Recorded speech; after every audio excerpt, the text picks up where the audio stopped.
Hey, what's up? It's Sean Baligian. What up? This is Joique here on the Baligian and Bell Show. Make sure you check us out on the Woodward Sports Network.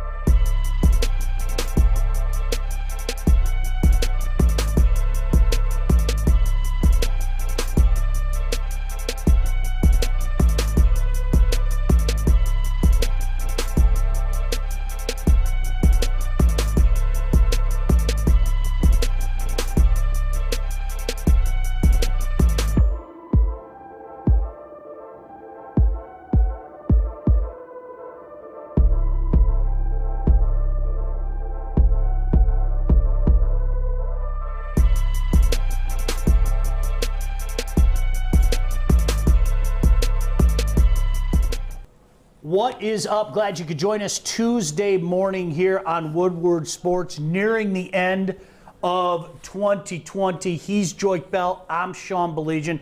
Glad you could join us as always here on Woodward Sports. What's up, Joique? What up, though?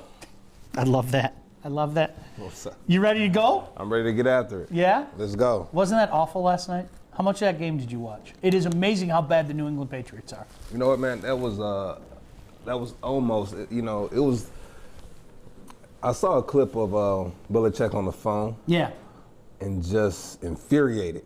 And just I guess it had to be mid-conversation, just took the phone and just broke it against the against the banister. Man, it was it's sad to see, man, that dynasty. Whoever suggested. Yeah. I don't care what anybody says. I'm a big fan of watching greatness, and I like the dynasties. I always have, and part of the reason I like the dynasties is because it's so easy to hate on them. They're the perfect villain. You know, I mean, really, they're the perfect villain. It's funny you don't like you like dynasties, but you didn't like the Bulls.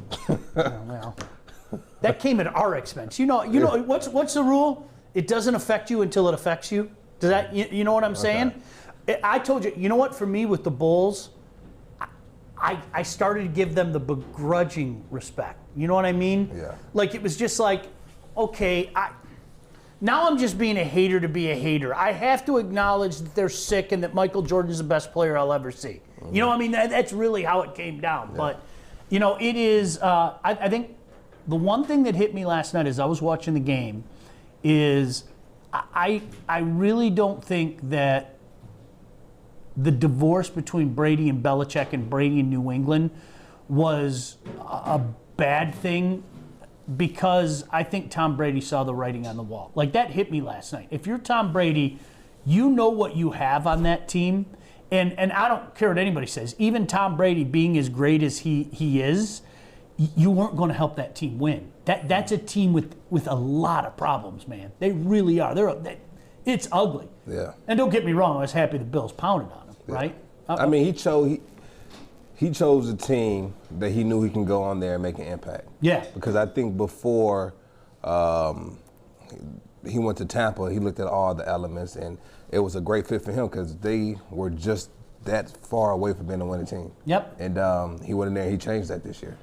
You know, it's amazing, too, because young Kennedy sends us a young Kennedy. Well, she is young. I can say that. But Kennedy, who does a fantastic job here, sends us kind of a to-do list the night before. And I had to read some of her comments. The Patriots are outplayed in every aspect of the game. It's not competitive. It's not entertaining.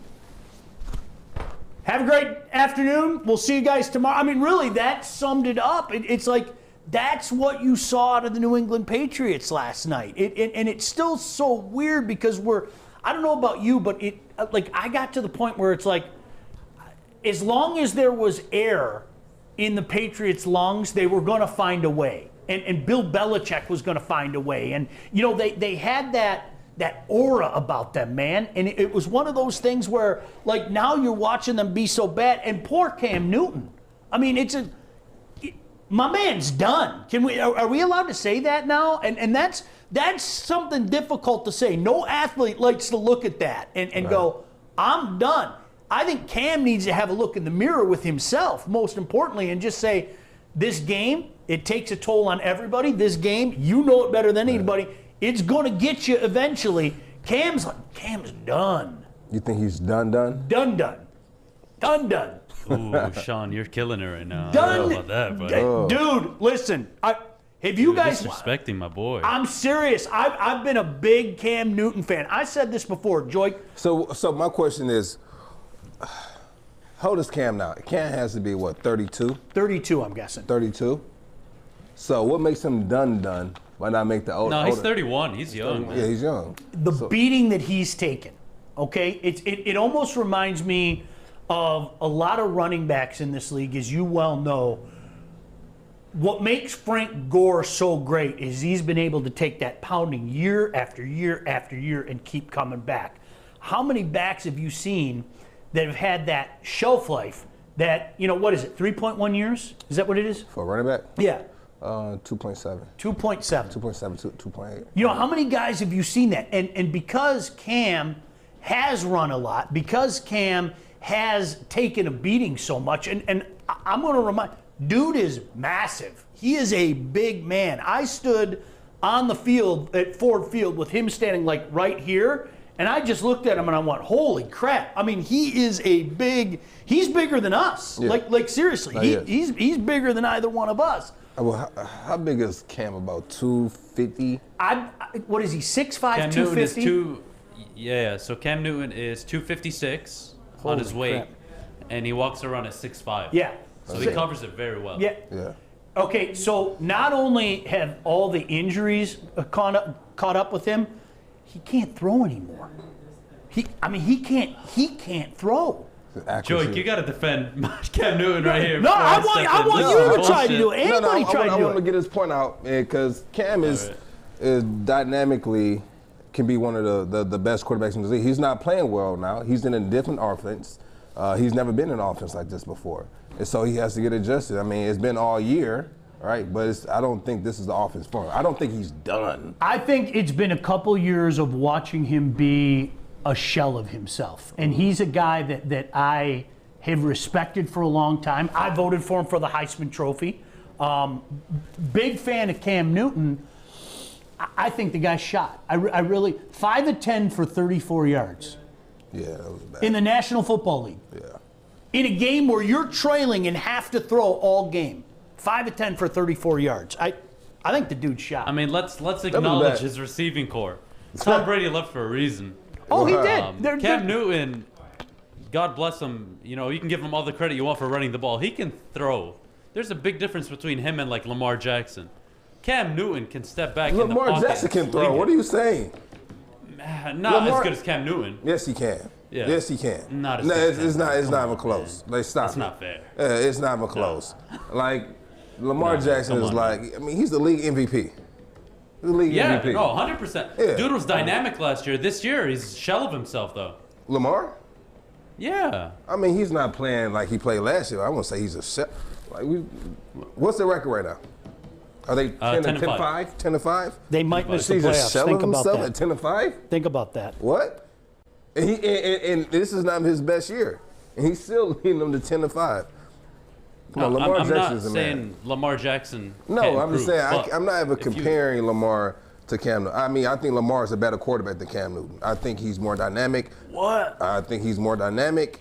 I think he can make more plays. He's a better runner. I think he's a better passer. But he also has more weapons on this team than what Cam Newton has right now. But I wouldn't compare. I mean, he hasn't played us. I think athletic hasn't wise, played longer. You can't compare Lamar to Cam. I'm sorry, Lamar is beyond what Cam is. Yeah. He's way more dynamic. Yeah. But throwing the football, I don't know. I say Cam. No, Lamar Jackson is a better. People who's watching this, who knows football, who you guys think is a better passer, Lamar Jackson or Cam Newton? I got to go with Lamar. I like Cam too. Cam Newton today, Cam Newton the last couple of years is shot. I'll stand by it, and if you guys want to revisit this a year from now and call me an idiot, it wouldn't be the first time that I've been called an idiot. It won't be the last time I'm called an idiot. Okay. My man the last 2 years looks shot. I got no other. Number one, he can't stay healthy. Somebody brought up, it's like you're in a car wreck 16 weeks of the year. You are. You're in the car, and you got to think, he's running more than any other quarterback. Like, they get down to the goal line. I'm looking at it. He has what? How many rushing touchdowns? He has more rushing touchdowns than passing touchdowns. It's absolutely depressing. Like, He's got 11 rushing touchdowns this year. He's got 5 touchdown passes. And how many interceptions? 10 interceptions. 10? Yep. Yeah. 10. You see This that? is a guy that has thrown 5 touchdowns in his last 2 years. Now, in fairness, he only played a couple games last year, but that just adds to my point. That wear and tear, those car accidents that he's had for 10 years now. And, oh, by the way, going back to his time in the SEC where he was getting pummeled and leading Auburn to glory, I think it caught up to the dude. He beat up. Yeah. And it happens to everybody, man. Yeah. It's just weird, 31 years old. Yeah. You know, and the thing about this game as a player, you never want to be pushed out, right? You don't want to be, there's the door. You want to be able to walk out on your own terms. And there's been a few people who've been able to do that, like a Payne Manning, a Marshawn Lynch, who probably could come back and play if he wanted to right now. You have a couple of players who can walk out when they say, I'm done. It's hard to look yourself in the mirror and say, you know what, I'm done. So I think you're right. He's going to have to have a conversation with himself, but I think he has some football left in him. He might not be a starter, but I think he'll be a solid backup. Okay, I can buy that. I think he'll be a solid backup. I can buy that. I don't think he's a starting quarterback killing. in this league anymore. Killing. Look at his situation, right? If you want to go, just compare him to Lamar Jackson. He's got a higher completion percentage, and he works with less. And this is the same Cam Newton who gets benched half the time. He's throwing. He's throwing. Who's throwing? Who has more pass attempts? That's what we're going to say. Because obviously, if you have less pass attempts, then obviously your percentage is going to be high. Lamar Jackson is being asked to do 2 different things, and he has a team that he's working with. The fact that the Patriots have won 6 games blows my mind. It's a National Football League. They're not a good football team. See, Adam, I agree with you. I say it all the time. We talked about this yesterday with the Lions. How have the Lions won 5 games? I'm not being funny. That's the National Football League. I mean, this league is set up. You wanted parity, you got parity. And that's why it's so mind-boggling to me that there have been 2 teams that have found a way to go 0-16. I mean, you have to have a special level of suck to go 0-16 in this league, right? I mean, that's the way it is. And I'm with you. It's mind-boggling to me, especially that at quarterback. Now, in fairness, that's a pretty damn good Buffalo Bills team, okay? And we'll have our top 5 in a few minutes. So let's not forget who they were playing against. But if you go week by week, and the Patriots are still a team that are on prime time, Cam Newton shot. I don't know what to tell you. Now, is this a case where, okay, maybe he needs an off season to recuperate and, he isn't as bad as this? Sure, but there's no way in Hades, if I'm a general manager of a football team, hey, man, we need a quarterback. Hey, you know what? Cam Newton's out there. Let's go get... Hell no. Hell no, I'm not getting Cam Newton to be the quarterback of my team. So I'll agree with your point. I'll agree with your point, Joique. I'm telling you right now that I don't think he's done by any means. I think he can bring a lot to the locker room. He can bring a lot to that quarterback's room, and I don't think he's done. I think he'll be a solid backup on the team, and he can come in if he's willing to accept that role. All right, I'll accept that. If he's willing to accept that role. I'll accept that. And I think that's something that he really has to sit back and think like, do I want to be a backup or do I just want to hang it up? And some guys are so prideful and so competitive that if they're not starting, then, they just want to hang it up. I knew that if they ever try to move me to fullback, I was done. I was hanging it up. And some guys are just like that. Was that ever a conversation? Did somebody say, let's put 15, 20 pounds on you, Joique, you want to be a fullback? Did that ever come up? No. They'll have certain plays where they'll have me at fullback, and it'll be like me kind of just running out to the flats or something like that. Yeah. Never really blocking. Yeah. But that's kind of how it starts, right? They just go down there and take a snap right there. And listen, this is not what it is. This is not what it is. If I see Joique in the offset eye and he's playing fullback, I know that's the end. But you know what, though? If it's in the game and say our fullback went down and they needed me to go there because I know what their job is, then I'll do it because that's where my team needs me. But if this is a conversation before the season that we're having, and I'm an established player, and I'm playing the game now because I love it, not because you have to, and they say, listen, I know I'm not going to be happy there, so I'm not going to do it. So, but that's the conversation you have at the beginning of the season, not during. It is always weird to watch guys kind of hang on at the end because you're used to them playing at such a high level. And Cam Newton's one of those guys. I mean, he was at a high level. Like him or not, Cam Newton was at a high level. And when you see, guys fall, like here, I'll give you an example, okay? Brett Favre held on too long. We all know that. Brett Favre didn't look bad at the end. He just didn't look like Brett Favre. I mean, he had moments of Brett Favre, but he didn't look like Brett Favre. You're holding him to his standard. Bam. Not to like the NFL quarterback standard. You got it. You hold him to Brett Favre's standard. You got it. Now, is that fair to him? Is he done? No, but here's the difference. Brett Favre didn't look bad. Cam Newton looks bad. I mean, he looks bad. And that's, I think that's the difference. It's not, Cam doesn't look like Cam. Cam Newton looks bad. You know what I mean? And there have been some, like Joe Montana. I remember going back years for some of the people that have been watching forever. Joe Montana in the Chief uniform is still strange. But he was Joe Montana more often than he wasn't. He didn't, have the grandiose wins and everything, but he still had a lot of those Joe Montana moments where you're just going, that son of a bitch, I've watched him do this 500. How on earth is this guy still doing it? And, Favre did that. I remember the last year he went into Green Bay. It was snowing, and, he went nuts on the Packers. And I'm just sitting there watching it going, how? Dude's like 42 years old. How has this happened? But those moments were more few and far between. You know what I mean? So it wasn't Brett Favre, but at least he showed flashes of Brett Favre. Show me where Cam Newton showed even a flash of Cam Newton. It hasn't happened this year, and that's what makes me go. I have a question for you guys. Yeah, go ahead. How much of that is Cam Newton regressing or the situation he's in? A little bit of both. Both. But it's both. Both. You can't put it all on one scenario. He's with a bad team, with good coaching, but and then he's also losing a step or two, maybe three. But like I said, man, I like Cam. I like the type of energy he brings to the locker room now, and I like how the players respect him. And something to be said for all of that. Yeah, it is, man, and it's just sad to see him in a situation. It's sad to see a career that was so, I'm going to say bright, but it was a good promising career. It was promising, right? But but you tell me a year where he was an elite passer. Tell me a year when he was like he was an elite passer.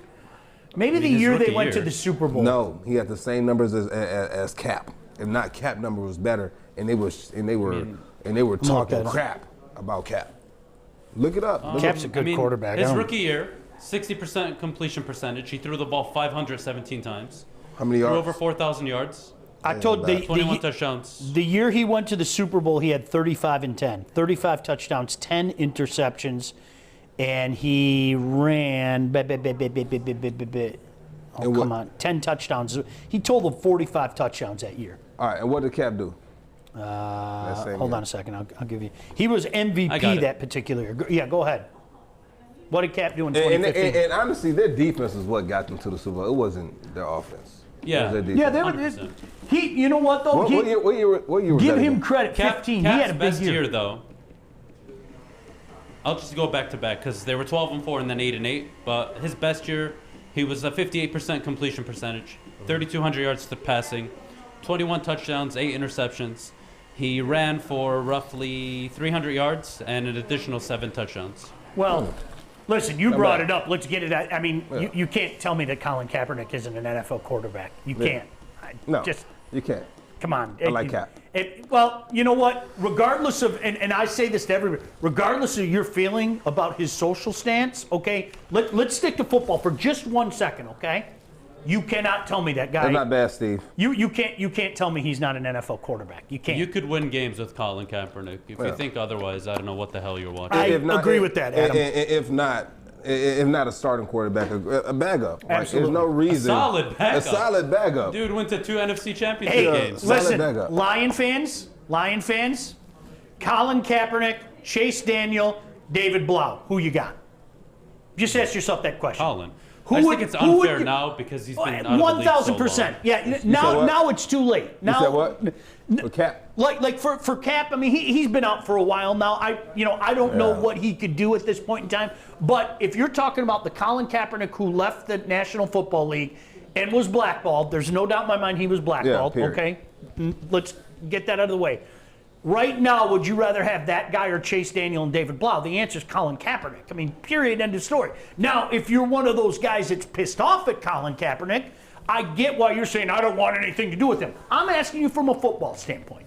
If you're a football fan and you tell me you'd rather have either of those two over Colin Kaepernick, the conversation's over. It's over. Period. I got nothing to say to you at that point in time. Corey with a K. By the way, shout out Corey with a K. Corey out of K, I took this as Brady got out of Dodge at the right time, 100%. I think he saw the writing on the wall. That team that made it to the playoffs last year and got punched around by Tennessee, I think Tom Brady knew what was happening. I don't think it was, an ugly divorce or anything like that. Tom Brady is a competitor. Tom Brady knew that they were going to have to reach deep down into the bag and find as much magic as they could, and there wasn't enough there. Hell, we got Bill Bentley chiming in. What up, Bill? Bill said, Cam been to the Super Bowl, y'all sell him out. Stafford never win a playoff game, and y'all praise him. You know what the difference is, though, Bill? Can I take this? Let me take this. Yeah. Thank you, Bill. Cam, what he used to be, deserves the respect. Cam, the 2015 NFL MVP, 1,000% deserves the respect. Okay. The Cam that has been the last couple of years, eye test. That's all I'm going to say. I'm not being mean. I'm shooting straight. I mean, he looks like a dude who shot. I mean, Bill, man, he threw for 34 yards prime time. Like, what are you talking about? How are we selling him out? We're speaking facts, Bill. And if you got something to say, you can come on whenever you want to, Bill. We can sit down and have this conversation. Real talk. I'll stand behind Joique, though, when Bill comes down. I'll just stand behind him. Yeah, what he said. I'll be that guy. No, I mean, I'm not dissing him. The guy's had a phenomenal career. I mean, I've enjoyed Cam Newton. Cam Newton 2020 is shot. And there's no way, and Bill, I'm going to say this to you. You watch a lot of football. Would you rather have 2020 Cam Newton or 2020 Matthew Stafford? We're waiting for you in the comments. What do you want from me? What you want? I'm not trying to be that's a great. Hey. Now, overall in their career, yeah. He said, okay, now give Stafford. He said, okay, give Stafford, give 9 that same energy. We're just saying. He's still been productive. Whether people want to admit it or not, Matthew Stafford is a franchise quarterback. Yeah. You want to knock him for his career achievements? We can have that talk, but he is the definition of a franchise quarterback. 10, 15 years at one spot and was consistent. He always played. He played through a ton of injuries. I mean, what more can you ask for? And what was his passing yards this year so far up to now? Right off the top. Were we talking about Stafford? Stafford. Stafford right now is at 3,791 yards, 23 touchdowns, 9 picks. Very good season. 64% completion percentage. Come on now. Come on, bro. Right now. This is right now. Right now. And what's Cam's right now? Bad. I think he's got 67 yards on the year now. I'm joking. No, he's had a horrible year. Terrible. There's Cam Newton's throwing 65%, but he's not throwing that many balls. I mean, 2,400 passing yards. It's not a good look, man. You know what, Bill said stats don't mean shit. And Bill, much respect there. You're right. Eye test. Watch Cam play. Just watch him play. Did you watch the game last night, Bill? Win. He said win. He said stats don't mean win. Okay. All right. That's fair. How's that working out for Cam the last couple of years? I don't know. I mean, got blown out of Carolina, came into New England, Cam Newton with Bill Belichick. I mean, how's that worked out? This is not, what I'm saying is this is not a look at Cam Newton's career, okay? I'm talking about right now. Right now.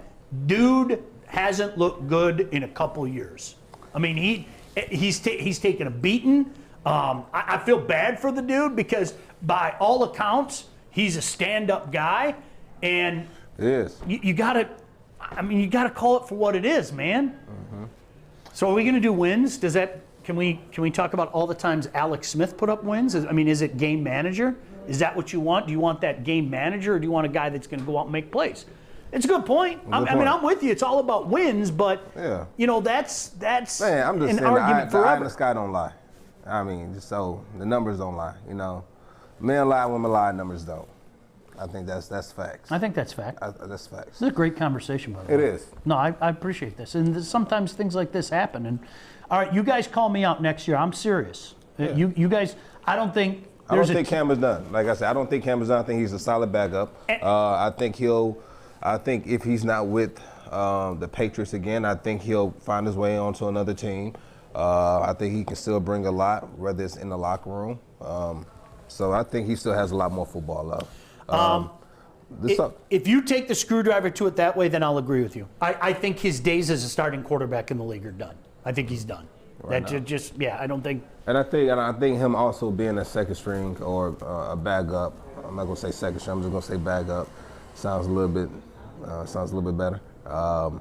I think it'll give him time to. I think it'll take a lot of the beat, the wear and tear on his body off of him. He doesn't have too much stress on his body. Mentally, he does. He still has to prep and prepare as if he's the starting quarterback. But that wear and tear on his body he won't have. And then when it's time for him to go in, I think he'll be a better quarterback. He'll feel healthier. And I don't know, might prolong another 5 more years out of him. I don't know. As a backup. As a backup. Fair enough. Yeah. I won't argue with you. On to the Pistons versus Hawks. Does the score look closer than what it really looked like? Can I look at the first 3 games as opposed to just looking at this? Yeah. Because I think this season is going the way that, I don't know, we talked about it last week. Yeah. I think this season is going the way that I thought it would. Yeah. They're not going to be good this year. Right. And as crazy as it sounds, you know what? That's okay. I think that'll get good towards the middle end of the year. That's okay. And it's okay. You have literally a bunch of players from different teams that's still trying to figure out each other right now. And I think it's going to take some time. They're trying to gel it together. You know what? It was funny. Adam and I were talking about this before the show started. For the first time in a long time, I feel like the Pistons have a direction with Troy Weaver. I really do. As opposed to this purgatory that they've been in for 12 years of not being good enough to get into the playoffs and make any kind of noise and not being bad enough to get into the lottery. You know what I mean? Right. They've been in that purgatory for almost 13 years now. Baker's doesn't, okay? And this time, now you got some young players who are going to have some tough on-the-job lessons to learn. Make no mistake about that, okay? You've got that going on, and this is a team that's going to have some losses this year, and quite frankly, might be bad enough to find themselves in the lottery this year. But you know what? Here's the difference. You got a bunch of young players in the mix that are getting some experience, that are going to add another talented player when this year's done. And to me, I'm not even thinking so much about this year, Joique. I don't know where your mindset is, or you guys out there. I'm not even thinking about this year. To me, it's like, I want to see what this is 2 years from now. Yeah, it is. 2 years from now. Not next year. 2 years from now. Yeah, so the thing is, the players are going to have to understand that they're still learning, and they're going to lose some games. And I just hope when these losses happen, it's not a lot of this going around. Yeah. I think they need to come and we'll stay together collectively. And it's going to take time to figure it out, but it'll get figured out. Like I told you, I like Josh Jackson. I thought that was a great pick, bringing him in. Sure. And then he had his first start, and then one of the top scorers in the game. I think he played well. Have a lot of respect for him. I think that's the type of attitude we need on this team for him to come in. I watched him a little bit when he was in Phoenix. I saw the attitude that he played with, and I think that attitude is what we need here on this team. I like it a lot, and I'll tell you what, more on the Pistons. We also got to do our NFL Top 5 today, so Corey with a K is at home. Corey, I hope you feel better. Corey, if you want to post your Top 5, Joique will get your Top 5. And then Bill Bentley, if you're still watching, I want to get your take and Joique's take on some of the comments that Booger McFarland had yesterday about Dwayne Haskins, and see if there is any validity to this, and see if you guys kind of agree or disagree with what Booger McFarland had to say, because there's a buzz about what he said, because more than anything, I think people are talking about Joique, and I shared the comments with you. He's talking about the fact that he said, I'll go ahead and say it, African Americans. Yeah. And he talked as a black man, he talked about what he sees as a black man with a lot of young players coming to the league. Yeah. So I want to pick your brain and see if there's any validity to that, if you agree or disagree. Yeah, we will get to that for sure. Yeah, for sure. And then I want us to read that comment. I definitely will. For all the fans can hear what he said, and then I'll give you my piece on it. Yeah, definitely. All right, listen, we have a special guest coming up. Adam, is it okay if we take the break now before the special guest joins us? All right, yep, we can do that. Let's do that. Don't go anywhere. We got a special guest coming up. I'm not going to tell you who it is. Don't forget, we are everywhere. The boss just texted me, Chad Johnson. Shout out to Chad. Yeah. We got, you know what, I'm going to read off the list. You ready? Very quickly. Let me read off this list. Twitter, Twitch, Facebook, YouTube. We've got more coming. Don't you go anywhere. This is Woodward Sports. He's Joique Bell. I'm Sean Baligian. We'll be back in a minute. Welcome to Grow Green, the green standard for garden supplies here in Michigan over the past 10 years. We offer the best gardening and lawn care products and have an extremely knowledgeable staff to help you create your dream garden or make your yard the envy of the neighborhood. Shop the store located in Whitmore Lake or online at growgreenmi.com. Delivery and curbside pickup available. Grow Green, making Michigan greener one grower at a time. We wake up every day with a choice. Keep going down the same unfulfilling path or start chasing the life we dream about. At Northwestern Tech, we want to make that choice easier by allowing you to keep working your job while training for a real career in heating and cooling. And our hands-on program is only 10.5 months. So getting in the field and building a career and actually waking up with a purpose could be a lot easier than you think. Northwestern Tech, the HVAC school that works.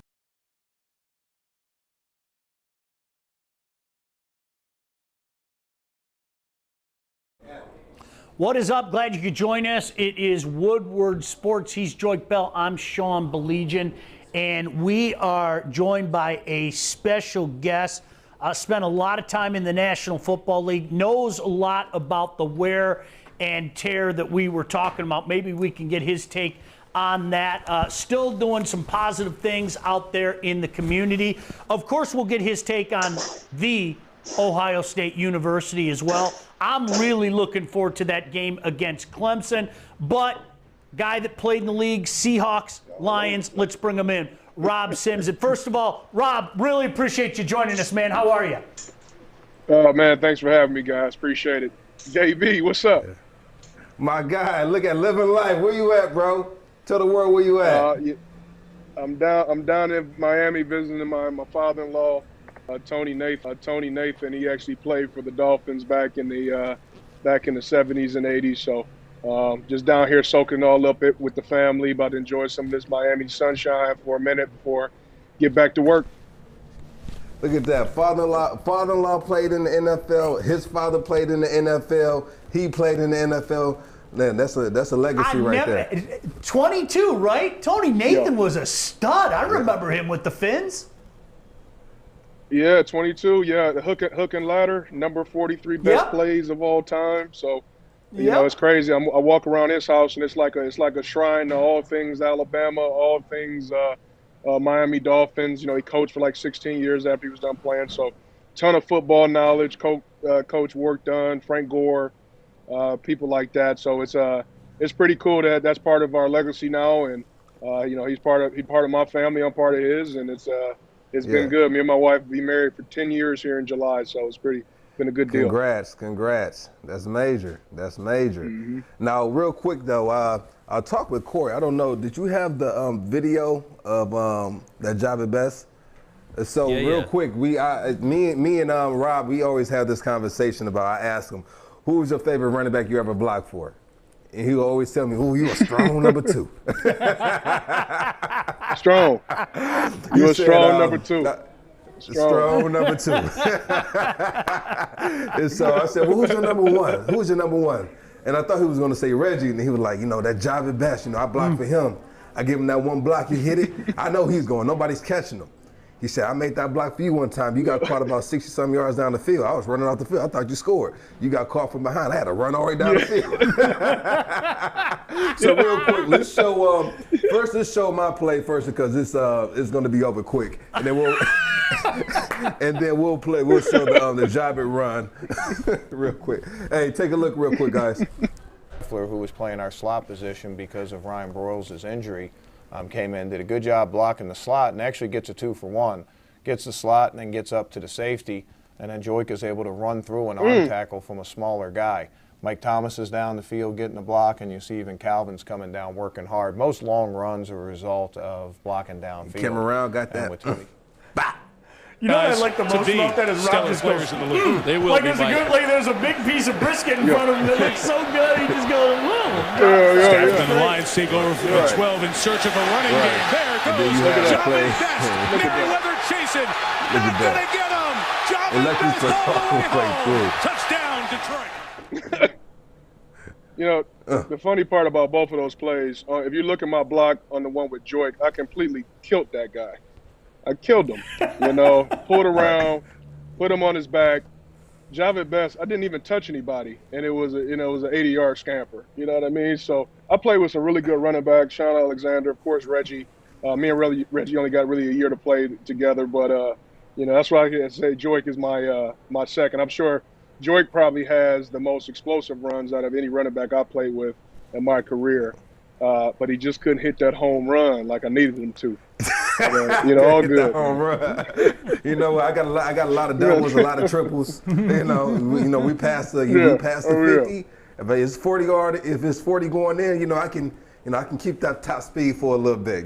So, yeah, man, me and Rob had some good times together, man. And really quick, Rob is one of those guys I'll put up here when it comes to that transition from the NFL into the business realm. And me and Rob sit down. We actually sit down more often than not, and just sit back and have these conversations.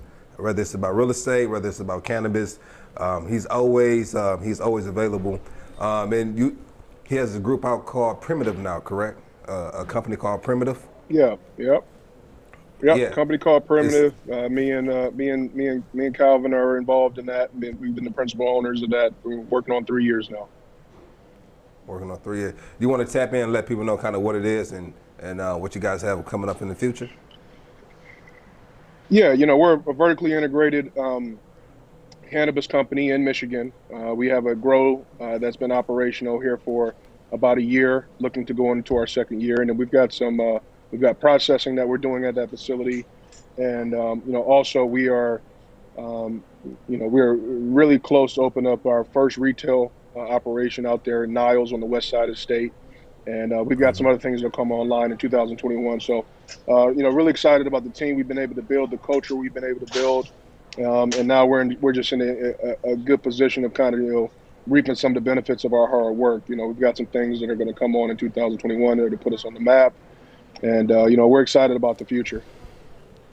Rob Sims kindly join us. Rob, one of the things that jumps out to me about what you guys are doing, and you're better to talk about it than I am, is you're educating people on the benefits of the product as well. Can you touch on that for a minute? Yeah, there's a ton of cannabis brands out there. Some are better than others, and my whole thing to Cal. I said, look, if we're going to be the face of this company, and more importantly, if you're going to be the face of this company, you got to have a unique story, which of course Calvin does anywhere he goes in any situation. Being a future Hall of Famer here, hopefully here in 2021 or whatever happens, he'll be one of those guys that has a gold jacket. And I said, we got to be really careful about your brand and how people perceive cannabis. It is at some points there is a stigma behind it.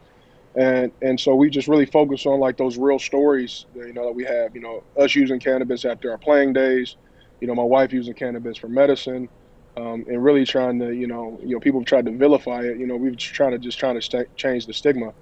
And we just say that they did. We stayed rooted in that. You know. Go ahead.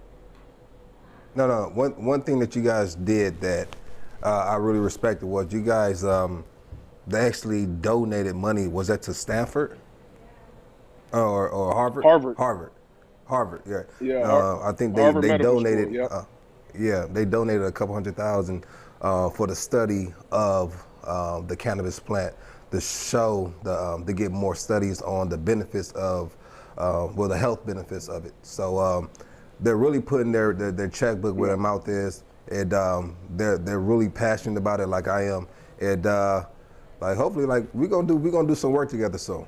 Honestly, like we are. Yeah, for sure. Absolutely. No, yeah. we definitely need to. I think Harvard was a great opportunity for us to not just only donate money, but more importantly, there's research that hasn't been done on this plant for years because of the stigma behind it. But this plant has some very good healing properties that hopefully we're able to bring out in some of our research and really try to help some folks.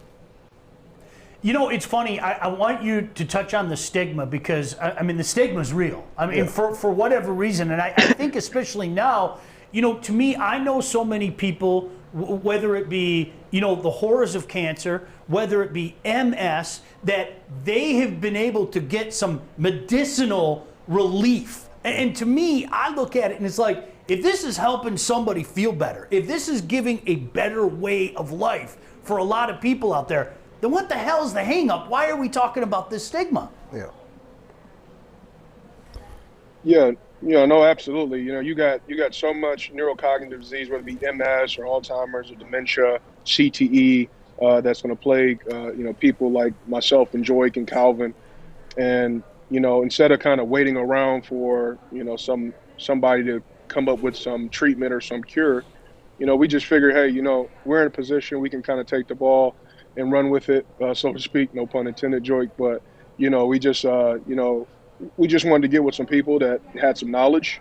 We were going to invest in those people, in those process, and, put it back into what we're trying to do in cannabis. And, it's been a great ride. I've met some great people. I've met some scientists and doctors that I never thought I would meet in my life. But, we're in good position to try to figure some treatments out and to help some people. Good. Rob, I got to ask you, how you feeling overall? Your career's been over, ended in 2014. You hear about guys, the wear and tear. We were just talking about Cam Newton and, the beating the guy has taken. He just looks like a different player now. How are you doing physically, health-wise, and everything now 6 years removed from your career? Well, I mean, that's crazy when you say 6 years. I mean, I can't believe it's been 6 years, but, right. I'm doing well. Cannabis has helped out tremendously for me. I've lost 60 pounds. I used to be one of those fat, ugly dudes up on the line. And now I got an opportunity to kind of play with my kids a little bit more. Don't mind taking my shirt off at the pool. No, I'm just playing. But, you know what I mean? I'm in a different place. Pun intended. I'm in a different place. Yeah. All right, before we ask you about Ohio State, excited about it. Before we ask you about Ohio State, Joique tells me you are all in on the barbecue scene as well. Yeah. Is this straight? Because I'm somebody. I mean, my smoker is in use constantly. So talk to me. You're a big barbecue guy?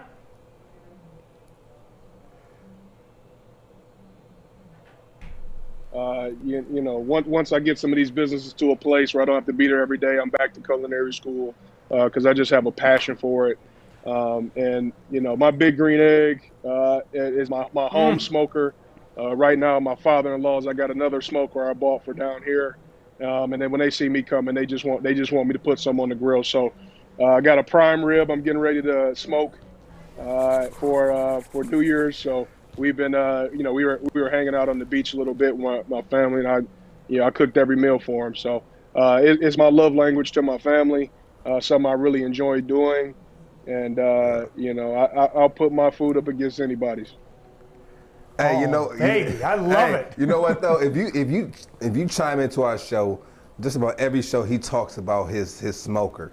And so I say, you know what, man?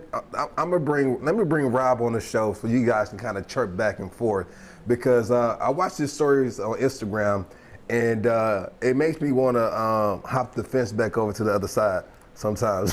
You heard Rob say it's love. I mean, it is. You're putting a lot of love. It's love. When I got that 17-pound Wagyu sitting on there, I am going to.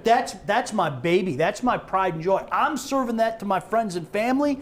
I got to nail that, and that there's something so beautiful. Rob, you know this. There's something so beautiful when you serve that, and people just look at you and go, "Damn!" I mean, you can't put a price tag on that. Right. It's the best feeling, you know. For Christmas Eve, we do like a steak and egg breakfast, and I had these 35-day dry age New York strips that were beautiful. Arguably the best cut of meat I ever had in my life. My family loved it. I got it from Fairway Packaging right there in Detroit, you know, right there in the Michigan area, and just unbelievable. When you got a piece of meat like that costs you what it costs you, and you're about to really, you know, give your family a taste of the very best there is out there. You got to hit it right. You got to hit those temps right. Got to hit the seasoning right. And like I said, man, it's a love language for me. I love to do it. My question for you is, what's your favorite thing to put on that smoker? Your favorite thing? Ooh, I would say my favorite thing is definitely the brisket. You know, I have an uncle that has a restaurant down in New Orleans called Real Good Barbecue, and it's actually a Yelp 5-star.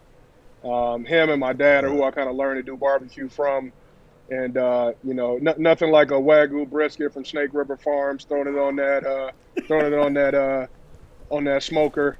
You know, 10 years later, no, not 10 years, but 10 hours later, you take that thing off, and I think it's like butter. So that's my favorite thing. And me and CJ are on 10 hours, huh? Does that sound familiar, Joique? 10 hours. Does That's that sound familiar? That's, you know what? That's his magic number. Is 10 hours. That's his magic number, bro. You know what though? So he's going to start his barbecue show. Yep. He's about to start his barbecue show, I think, in the next couple of weeks, man. You're ever up here, Rob? We'd love to have you, man. We'll get you some dry aged steaks, and we're in. We're all in. I'll be your first special guest. First taste test. Well, now before we get to Ohio, how's Natalie? How the kids, man? You guys doing good? Man, they're good, man. We're so blessed, man. We just, you know, I got 3 kids. Michaela, you know, Robert III, we call him Scoop, and we got the little Tasmanian Devil. That's my daughter Zanai. So, you know, I got 10, 7, and 2. So I got all along the spectrum. She's 10 years old, man. Beautiful. You know, you were there when she was born. You know what I mean? Oh, but she's, my God, bro. You know, now it's crazy, man. She's growing into a young woman, and you know, I'm just standing by the door of my shotgun, waiting for these little boys to start knocking on the door. I remember. we were playing in Cleveland, and she was downstairs with you and Natalie. And I remember her running through the lobby and jumping underneath the table. I was like, "What you doing? Get from underneath the table!" And she was just running around, man. And just time flies. She had to be about 3 or 4 then. And like, dang, she's 10. Time flies, man. Yeah. You gotta think my son is 10 years 15 old, now, man. so it's like time is flying. Unbelievable. And Rob, would be remiss. Crazy. I mean, people that don't know, you're a Buckeye, the Ohio State University. Getting some disrespect down there from Clemson. What's your take on this one? Well, you know, that's what we play the game for. You know, that's what they get to put the shoulder pads on and put the helmet on for. You know, nothing taken away from Clemson. I mean, he's done great. You know, my father-in-law's actually, you know, met Dabo. We've actually met him at a couple functions. I think he's a great coach. But you know, we have no. You know, there's been no shortage of disrespect over the years, you know, for Ohio State. You know, I get it. You know, we are world famous. We are the world famous Buckeyes. We are the Ohio State University. He's not afraid to let you know. You know, that rubs people the wrong way. But, you know, me, myself, you know, I got 3 Fiesta Bowls. I got, you know, a couple Big Ten championships. I got a national championship. Like, you know, and we just, you know, when the game starts, you know, we'll see. We'll see. Hey, Rob, it's great to catch up with you, man. This is his humor, bro. I love it. Rob's one of the funniest teammates I ever had, He's bro. speaking fact, though. I mean, you don't argue with fact. I mean, he's just speaking fact. That's all he's doing. No, but the truth. It's truth, man. That's Just just the true. truth. Rob, happy New Year to you, man. Seriously, it's great to catch up. Great to hear you're involved in some business, and we're going to barbecue with Joique pretty soon. I promise you. For sure. All right, I'm looking forward to it. Looking forward to you, man. Appreciate Joique, you keep doing your thing, Rob. man. Good stuff.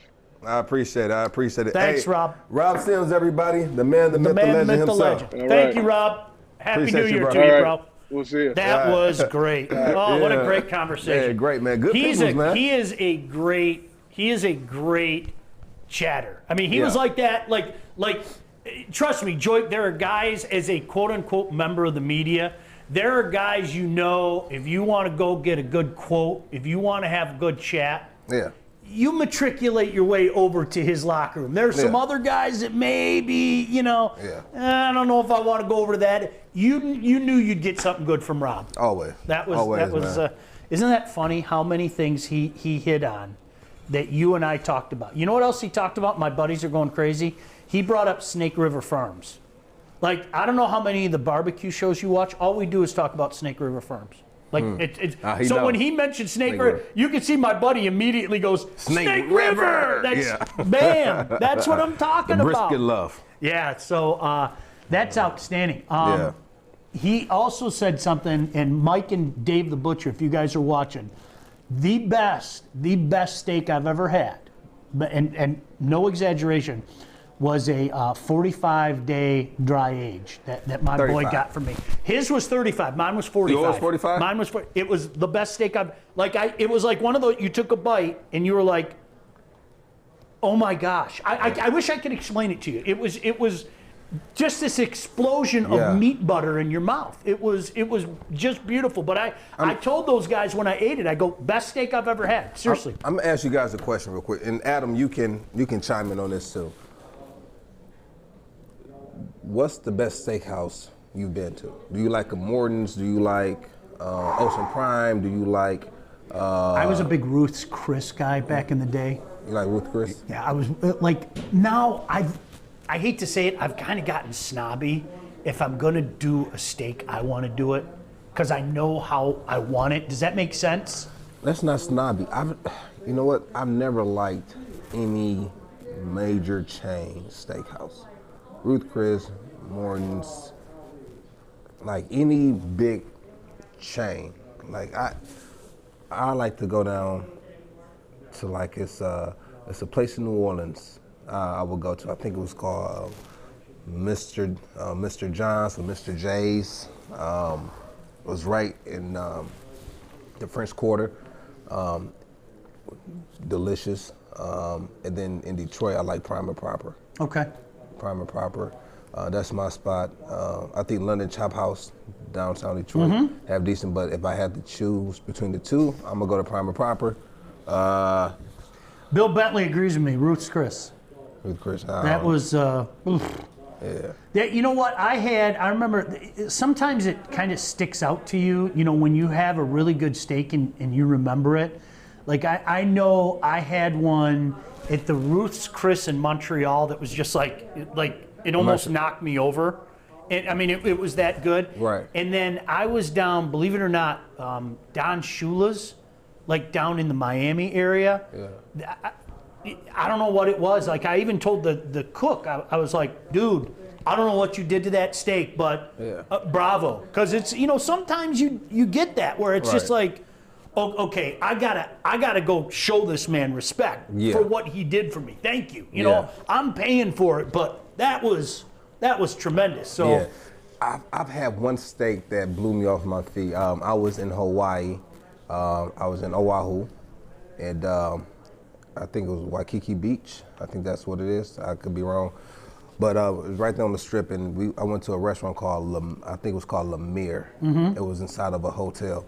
And when I say it was butter, you could have cut it with a butter knife.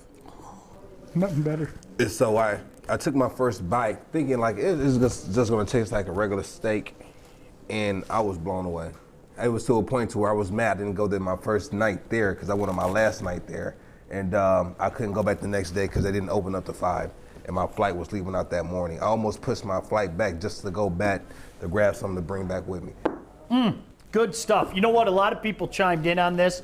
My buddy Mike posted his Christie. Don't remember the name, but the steakhouse in New York, in Vegas. Steven said Golden Corral.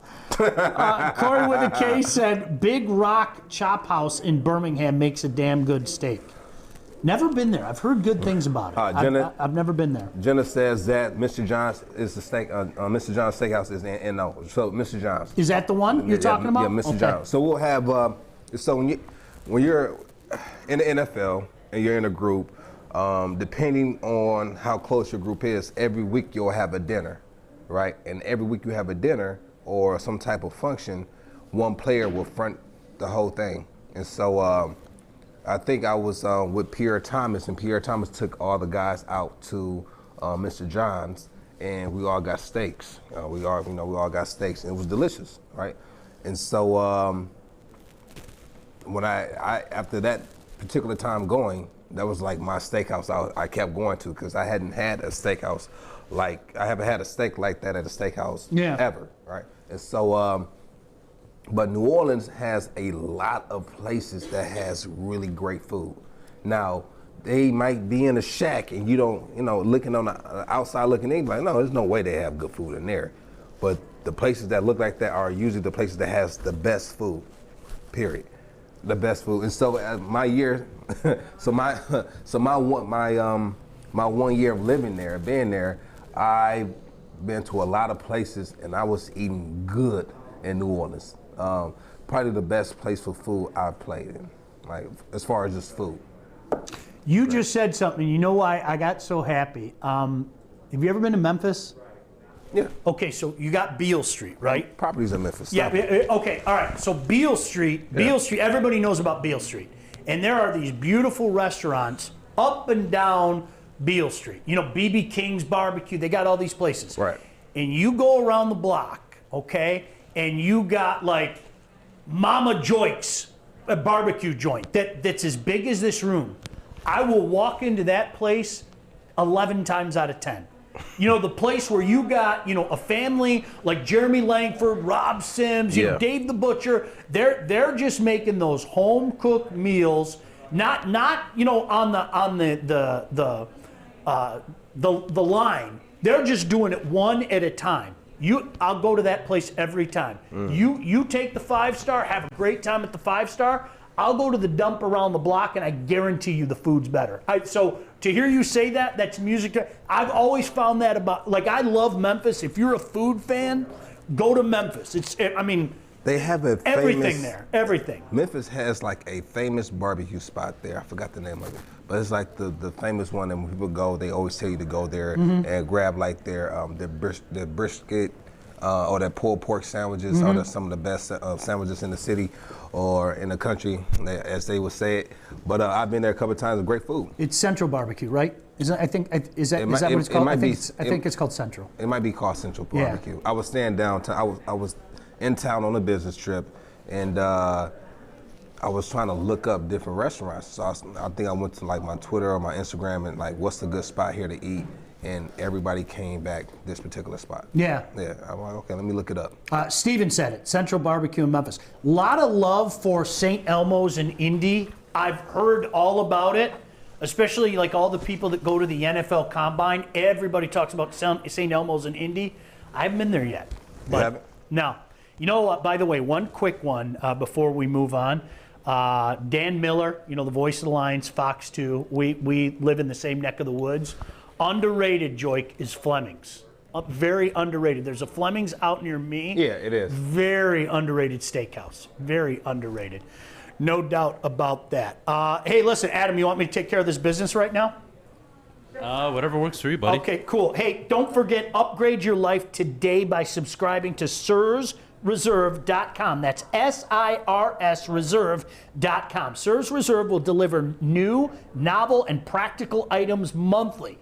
These may be items that you might not ordinarily purchase, but will certainly enjoy. Sirs Reserve is for the adventurous, discerning gent, the man about town, the backyard warrior, and the ordinary Joe. Boxes cost just $29 a month, and are delivered monthly with goods that are traditionally worth more than $70. Upgrade your life today, sir. You deserve it. So make sure you check out sirsreserve.com, and we appreciate them daily. This is great. I love some of these comments. And, part about doing this show to me, Joique, that's so fun is how interactive it be. Whether, you got Bill Bentley on here, you got Rob Sims, Jeremy Langford up there, and people like Tony who said, Joique, how in the hell have you went over a year without eating a steak? I give you credit, but you must be thinking about one multiple times a day. It's crazy. So when I went cold turkey and I just gave it up, and I gave it up all animal meats, I didn't have any cravings. Like the entire year, I did not have any cravings because I had my mind set for, we're gonna do this for a year. And so on November 3rd, the election day of this year made my 1-year anniversary of not having any animal meat. And so when that ended, I started seeing more commercials, more ads about steaks. I'm going to Rob Sims' Instagram. I'm watching him cook tomahawk steaks. I'm just like, oh, that looks delicious. And so I'm watching, all this stuff is popping up on my timeline now after my 1-year anniversary, as if my phone knows I was only doing it for a year, because, they'll listen. They're definitely listening to our conversation. And so initially, I was like, no, I'm fine, I'm good. But like right now, I'm like, man, I just, I want to go back and I'll just do a steak once a month, at the most. But I do have those cravings every now and again. I do. Now I do. Couple comments. Jenna said, thanks goodness it's lunchtime at work. Y'all making me so hungry. Kenny said, every single day. Lynn said, I really think this team needs to have a Woody barbecue for all of us. All they do is talk about it during the lunch show. Lynn, it's in the works. Trust me. We got some things planned, and I'm not joking or joking. Yeah. We've got some things planned. I did an event back in a former radio life called Meetup, and it was basically a barbecue. And Joique, to be honest, the last one we had about 7,000 people there. What? About 7,000 people there. And so what we did is we had, not only local companies coming and everything, but you had local guys like Rob Sims come in and bring his smoker, and we just had a giant barbecue. Right. And I told you this yesterday, and I'm serious. I love to cook for other people. I need lessons. Anytime. I'm gonna come over and take lessons. I love to cook for other people. It is. Rob said it best. It is love. Because barbecue and the smoke is two different things, huh? 1,000%. Yeah. 1,000%. Yeah. No. I love my Weber. Sometimes I feel bad for my Weber because I've disrespected him a lot in the last 6 months since I got my home smoker. I have. It's almost like I forgot about my first love. My Weber is quality, but because the smoker is still relatively new and I can do so many things on it, I've been using it. Dude, I'm telling you, I went Sunday. Sunday I had the day off because of the Lions. I took my kids to the butchery, and I was like, what do you guys want for New Year's Eve?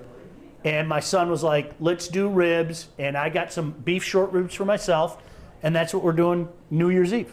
That's our thing, New Year's Eve. And it's like, now it's like you take requests, because normally my son is pulled pork, like he loves that butt, and he was like, nah, I've had butt a couple times. So gotta love the butt. Gotta love the butt. No doubt about that. All right, hey, it's afternoon. Glad you could join us. It is Woodward Sports. A couple things to hit on. We're going to get to our top 5, but some names are out there, and I want to tell everybody what Robert Saleh said. That's a guy, local guy. Everybody would like to see him come in. Did you happen to hear who he said he prefers as a potential general manager? It's out there. Guy by the name of Ed Dodds. That's my number 1 target. Been saying it forever. Ed Dodds in Indianapolis has been a hot name for a couple years, and people have tried to get him, and he won't jump. And to me, Joique, you give that guy a check. You give that guy a check and say, fill in the number. Because he's paid his dues. He has been the underling in Seattle, and you know how well they did in Seattle, especially with the draft game and bringing talent in there and finding later round talent. He's done the same thing in Indianapolis. That's my number 1 target for general manager. But some more names came out there. Todd Bowles, defensive coordinator of Tampa. and assistant head coach down in New Orleans, Dan Campbell, who of course already had a head coaching gig at Miami. Is there somebody that you're looking at that you got to circle around, or maybe you're familiar with, that said, this guy's paid his dues? Because I mean, I would say Curtis Monkins. Yeah, I like Curtis Monkins. That's what I like. Guys like that they've done it. They've been there, done there, man. You can't put a price tag on that. Yeah. I like what he brings to the table, and I was around for 4 years with him as an assistant head coach, as a running back coach. When we let go of Joe Lombardi, him and Jim Balcuda took over for the offensive coordinator role. Jim Balcuda took over the passing, and then he took over the run game.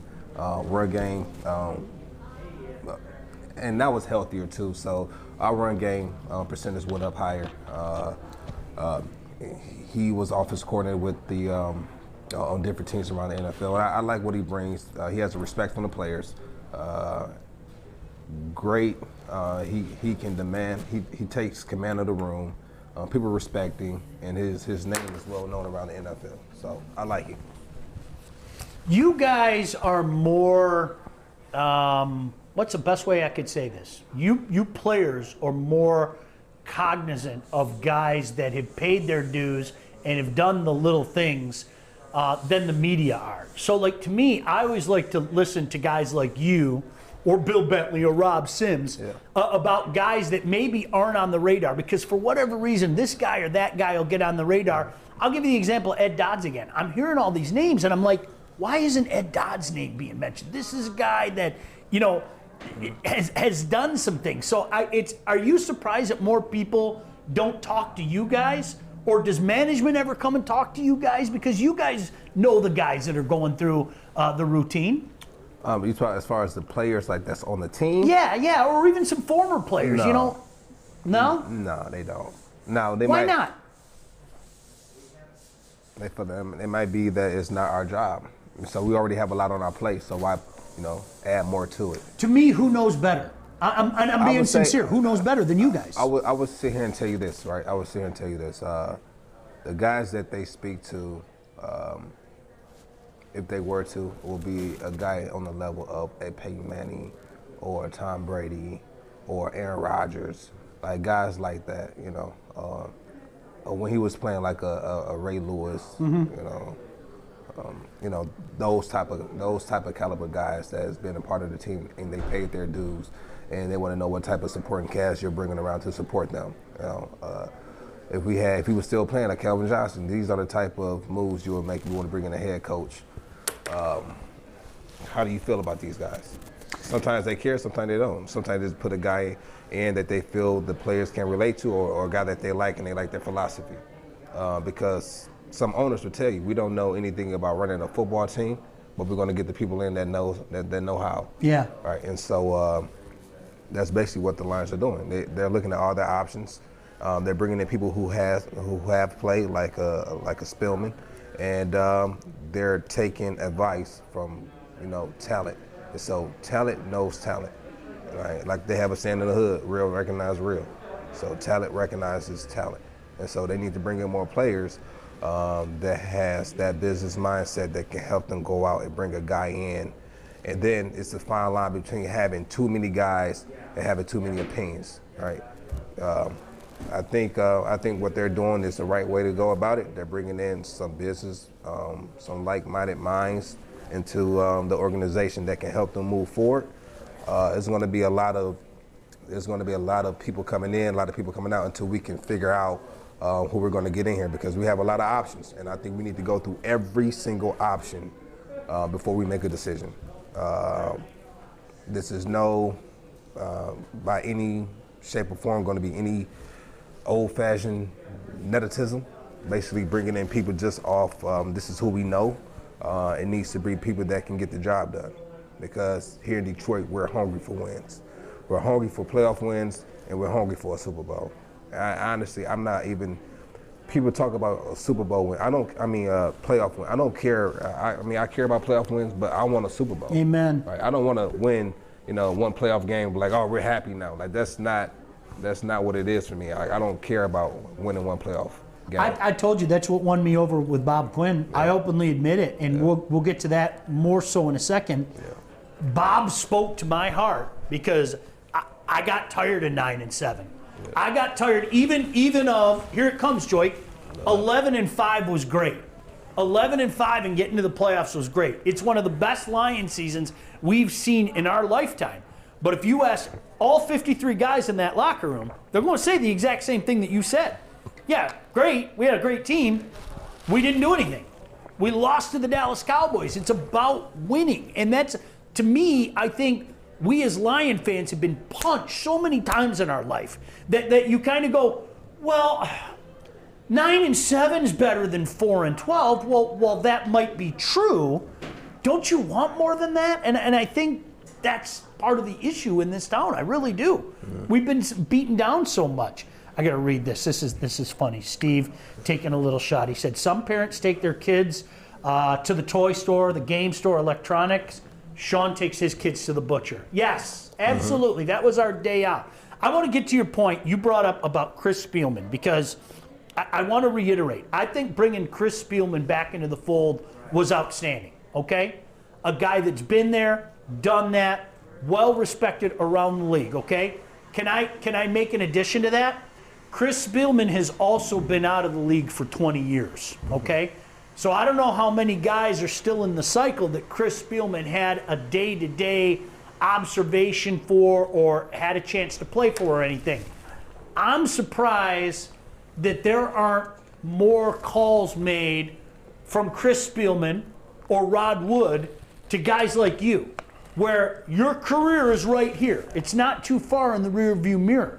So a lot of the guys that might be ready to make a jump and might be the next hot coach in the National Football League are guys that you either witnessed, played for, or had some kind of relationship, even if it's watching film or anything. I'm surprised that we don't get more of that they don't pick up the phone and go, Joique, what's your take on Curtis? What's your take on this guy? You know, because you guys actually played for or against a lot of these coaches. Yeah, for sure. So I actually talked with Rod Wood.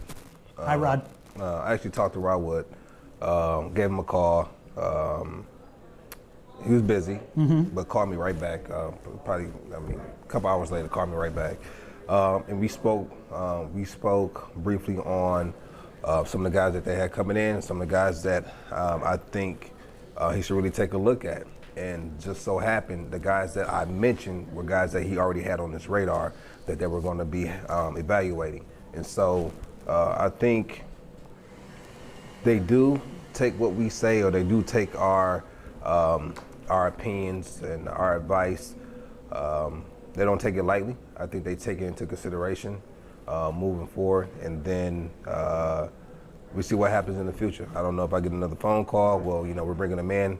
We want to get your take on it. And then it's more so of a respect factor as well. How much were you respected when you played as a player? Were you a player that was always on time? Were you a player that you got the job done? Were you one of the leaders? Did you go the extra mile? And that's one of the things I like with Coach Caldwell. He gave you the opportunity to go the extra mile. Having the leadership council, where you have a member from each room, from each position, meeting with them on a weekly basis to go over scheduling, team models, locker room issues, the scheduling for the upcoming week, any problems in the locker room, traveling information. Like we had a whole list of things that we went over that we will take back to our position groups. And so we were really, it was a players team. It was a players team, and Coach Caldwell was a players coach, and he respected each man on the team, gave everyone the same respect. There was no favoritism. He held the same high regard for every player on the team, and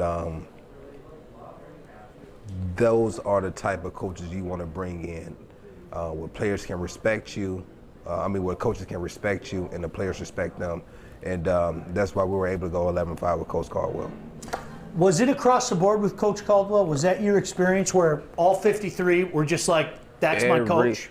Every single player on that team with Coach Caldwell will go to bat for Coach Caldwell. That says something. every single player. That says something, man. Yeah, it says a lot. And that's the number one, and that's one part of being a head coach, being able to demand the respect of everyone. I've never heard him raise his voice. I've never heard him cuss out a player. I've never heard him demean anybody. Never, not one time. And still got 110% out of every single player out of that room. Every single player. You know why I'm smiling? Why? Within 30 seconds of the first training camp morning, Matt Patricia let out a barrage of words that I can't say even on the internet.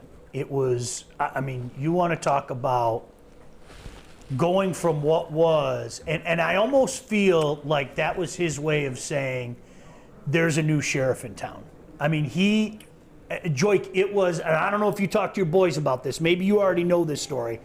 It was probably about 15 seconds long, to the point where you know how it is at camp, and for people out there that don't know, you have this position group over here, you have that position group over there. They're kind of spread out all over the practice field. And it was one of those things where, like, Kennedy's where Coach Patricia was, and all the other position groups kind of went like this. It was, you want to talk about culture shock? Yeah. It was unbelievable. I mean, I think it was just fake, though. I see, Adam. Like I really wonder now, knowing what I know now, if it was his way of saying, I'm the sheriff, and the way things went before, I'm not going to let it know. But that's the problem. You have to gain that respect from the team before you can talk to them like that. Like, if I only knew Joique for 3 days, I can't walk in and cuss him out and tell him 1, 2, and 3. Like, you got to develop a relationship with your players. And that's where I feel like that whole regime failed, was prior to even playing a football game. So, you fired a very successful head coach by saying that 9-7 wasn't good enough. Then he brought in a guy who had a completely different mindset, who was very insecure, and it's obvious to this day how insecure he was. And he took it out on the players, and there's no shock why the team failed the way it did. Yeah. So, after speaking with the players on the team that were on that team at that particular time, what I got from it was that it was more so like a pledging type of mindset of, I'm gonna break you down to build you back up. So basically, I'm gonna humiliate you to a point, and then I'll build you back up. But I didn't see any build back up, I only saw humiliating, right? And so that's what they felt, right? And so for the players that wouldn't take that type of criticism, those are the guys that kind of got rid of. Like some of the guys that were high strung, like a Darius Slay or a Quandre Diggs. I even got to a point to where some of the players said that he would talk to some of the leaders, like probably the top leader on the team, and do it to him, and then for the other players to see, like, if I do it to him, I can do it to all of you guys. Nobody is, above approach type of approach he had. And so it just changed the whole culture of the team. Even when I would speak to people who were still working there, they said the whole culture of the team had changed. And I said, like, how so? Like, they were walking around like people walking around on eggshells. Like, when I left and came back, it was, the whole culture was different. Just me being gone for, 8 to 9 months, just totally different. Just from like team camaraderie stuff we would do on the plane, like just certain things. It was like just walking on eggshells. It was just different. And this was still under Coach Caldwell, correct? Yeah. Okay. It was under Coach Caldwell. Yeah. Coach Caldwell didn't change. The culture, it starts at the leadership, right? It starts at the top. So you have like the GM was running the team. At the time, Bob Quinn was running the team, and he brought his own culture, and the whole culture just changed. I remember it went from before every game, I had a handshake with every offensive player on the team. That was our thing, right? So during the stretch, at the beginning of the game stretch, I've already stretched during my warm-up sessions before the game starts. You go out there, you do your own thing.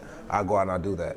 And during the stretch, I go down the line. I have a handshake with every O-lineman. I have a handshake with every tight end, every quarterback, every running back, every wide receiver, and I would go down the line and I'll do our handshake. That's what we did from 2013 through 2015. And maybe 2012 I had a handshake with a few of the players too. So you're talking 3-4 seasons. Yeah, 3. This is our routine before every single game, home or away. When I came back, I remember being approached by the he wasn't a position coach, he was the weight room coach. And he was like, "Listen, we don't do that. We don't do that anymore." I said, "Wait, what? No, you don't do that. That's what." And I'm like, "You're gonna take away our team camaraderie? This is what we do. Like, this is our thing." And I told him, I can't say what I told him, but I told him what I told him, and I said what I said, and I did my handshake with every player on the team. And then when the season was over with, I was the first big move they let go, and I wasn't mad about it. It's just, that's the business, and I play a certain type of way, and you don't like the way I play, then that's what it is. Like, it is what it is. So as players, this is how we, this is the business that we're in, and we have to understand that this is a business, and like, when you don't conform to what you feel, to what the person up top feel you should be doing, then whether it's wrong or right, whether it's wrong or right, like, I don't think that was that big of a deal, right? But stuff like that, I don't know if it's a reason they didn't like that. Yeah. You know what? It's interesting because one of the things that Kennedy brought up in sending the sheet last night is, and I like how you put this, Kennedy, drama alert. Chris Spielman said over and over that Patricia and Quinn were building the Lions in the right direction. He has since deleted some of those tweets. And here's the thing that I want to ask everybody, okay? Should we be mad at him for that? You know what? There are a lot of people here. Listen. No, their philosophy was not wrong, right? So we're judging them off if they were getting the right players or how they were going about doing it. That's something totally different. But the mindset of what they came in with was not the wrong mindset to have. No one goes into a new job in this game and expect for the outcome to be what that outcome was. It just so happened it was that. Now, if they would have made these changes with this concept, with this philosophy, then they would look like, geniuses. But that wasn't the case. Even though they are smart, like Bob Quinn is a smart GM. Like, he's very smart. But like you said, it might be the smartest man smartest guy in the room. So you bring up such a great point. You know what I think a lot of this comes down to? I think people, especially in this day and age of social media, love to play the "I was right, you were wrong" game. Okay? Correct. Let's be 1,000% real here. Okay? There is a reason why Matt Patricia was one of the hottest names in football. Okay? All right. So does that mean the collective NFL world and the NFL media are all a bunch of dopes because they thought Matt Patricia would make a great coach? And I will say again, I'll call me out. I'm not going to call anybody else out. I liked Bob Quinn's vision. I liked Bob Quinn the person. I had some really good conversations with Bob. For sure. I found Bob to be more forthcoming than a lot of other guys that I've dealt with. Mm-hmm. It didn't work. Yeah. Do we hold that against Chris Spielman or Joique Bell or Sean Baligian or the NFL media as a whole? Yeah. Like, what are we doing here? Is this just a way of, saying you're dumb? Well, we could play that game and point out 100 different things. But let's not forget. Let's forget the revisionist history. Matt Patricia was one of the hottest names out there, man. Mm-hmm. And you may have been one of those people, you didn't like Matt Patricia from day one. And I remember hearing some people doing the jobs that I do. There were some people that didn't like Matt Patricia from day one. Congratulations to you. But that doesn't make Chris Spielman or the rest of the NFL world dumb because they thought Matt Patricia would be a head coach. No, I don't think it makes him dumb. I think it makes him think like, well, if he thought that Matt Patricia was a good coach, what type of advice will he be giving to the leadership above him? Sure. That's probably what they're trying to get to. But then again, like you said, I like Bob Quinn, the person. I remember conversations we had when my final season with the Lions was over. I remember that conversation we had. It was a good conversation, very professional. And then even afterwards, me and him still kept in contact throughout, just periodically. And Bob Quinn, the man, is I liked him. Mm-hmm. He was a good guy. Business Bob Quinn. I had different thoughts about it, but his vision and what he wanted to accomplish with the team, I was all for it. I mean, it was what they were trying to build here. They were trying to build a certain type of coach here. As a player, I didn't like it too much. You know, it's interesting. Steve said how long he, meaning Matt Patricia, lasted was dumb. Steven, there is more truth and validity to that comment. He followed it up with, if Quinn fired Patricia before this year, he would probably still have his job. Steven, there's more truth and validity to that than I think anybody wants to admit. And again, let me call me out. Do you know what my mentality was before this season? And this is bad logic. Well, you can't fire a guy after a couple of years. Let's see what he does in year 3. I knew the answer. That's dumb logic. I mean, if you're honest, I'm calling me out. The first year was a disaster. It was. And then he moved to year 2. Matthew Stafford got hurt week 6 or 7. Yep. Yeah. We looked good those first few games. Yeah. But again, I think it just goes back. Bob Quinn needed to be evaluated on everything he did. 1,000%. And as a GM, you're responsible to make the head coaching decision and free agency decisions. And I think that's where he wasn't maybe the best. Adam, do you know what my mistake was? And you just brought it up. Part of my mindset going into this year was, well, don't forget Matthew Stafford got hurt. We can't hang Matt Patricia too much on what happened in 2019. Okay, so let's talk about what was. They were 3-4. They were 3-4 when Matthew Stafford got hurt. So let's do the math. You're 6-10, you're 3-4, you're a year and a half in. You have as many problems as they had. What's that magic last year going to do? Like, they should have done it before this season. I mean, let's be honest. It should have happened before this season. All right, look at this question from Andrew. Do you believe the Lions are set back at least 3 years now by them not trading Matthew Stafford and Kenny Galladay for draft capital? What do you think? I don't think so. But like, once again, this is a conversation they're going to have in that upper room. After June 1st. Yeah, they're going to have this conversation on their plans with Stafford, and then they have to bring Stafford upstairs and see what his plans are. So 1,000. So they can figure it out. And so until we know that, we don't know how the future. We don't know what the future will be here. Yep. For Detroit. And if you're going to have that conversation this year, it damn well be after June 1st.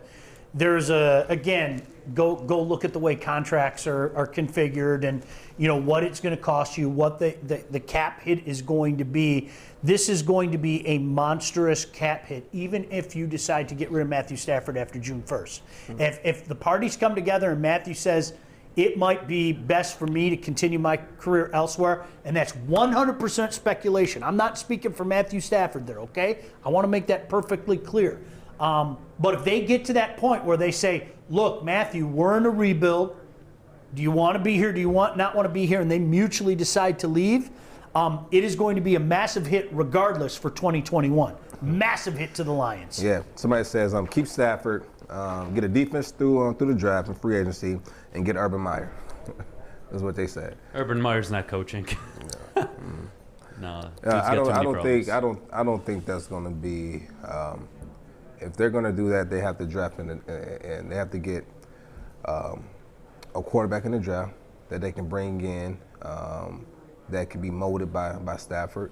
I think they need to go and get more O linemen, more defensive linemen, get some more defensive players, and get people around that can keep Stafford healthy. Do you know who I loved? And it breaks my heart because I love talking to him. He's got a great personality. I don't know how well you know him. And he just can't stay on the field as Deshaun Hand. I thought Deshaun Hand was the type of guy that I was looking at that, you get a guy like that later in the draft, and he's not going to come in. I'm not saying he's going to be a Pro Bowler, okay? But he's just a solid player. He great personality. Wants to prove to everybody he's better than, was he a 4th rounder or anything? And I just thought, boy, going back a couple of years ago, I thought the sky was the limit. He can't stay healthy. But those are the kind of guys that you got to hit on. You got to hit on Joique Bell. You got to find that guy who who cares if he played in D2? I don't care if he played in D74. Can this guy come help my football team win? Yeah. And if I can get him cheap, if I can get him later in a draft or God forbid, I mean, that's how you build teams. You need the studs, but that's how you build teams. And that's what I loved hearing from Bob. Bob was like, I need to get those guys. I got to hit in the 4th, 5th, 6th, 7th round, and I got to get my UFAs. That's why I loved Bob. Yeah, I loved him. You do. But Bob Galladay, I think, in the 3rd round, right? Yes, absolutely. But was he 3rd or 4th? I think 3rd. Yeah, whatever. I mean, that's what, and to me, that guy was knocking on the door of top 10 receiver just a year ago. I mean, that's a massive W. Are you kidding me? Yeah, it is. So you sit back and you look for guys like that, right? You need a good team around you. You need a good supporting cast to get guys like that, right? You need good scouts to go out and say, hey, you know what? Take a look at this guy, because there's so many guys. I mean, not just in college, not just in free agency, but you have guys coming from, I think was the XFL league. You have guys in that league. You have guys in the Canadian league. You have guys from all over. You have even guys from different countries. I think we had a guy on our team. I forgot his name, but he came over from Australia. He was a kicker. You remember him? Kickalicious. But you know what's funny though? He was actually good. He was actually good. And Kickalicious. Remember those stupid videos they put out? He's kicking footballs at like 90-degree levels and everything. Yeah, he was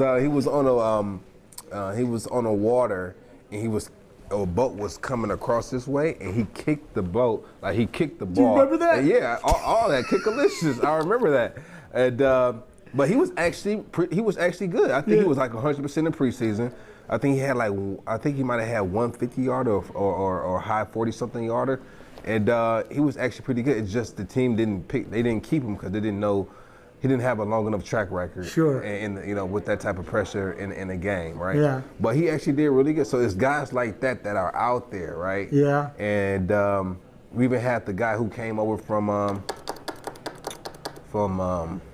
the rugby league. Oh, yeah. He came over. Yeah. Oh, come on. Yeah.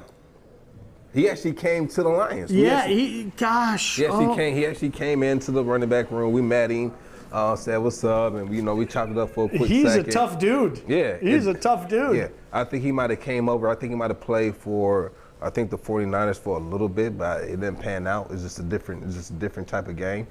But they gave him an opportunity. But it's guys that you have to go out, you have to really research, you have to have a great scouting department.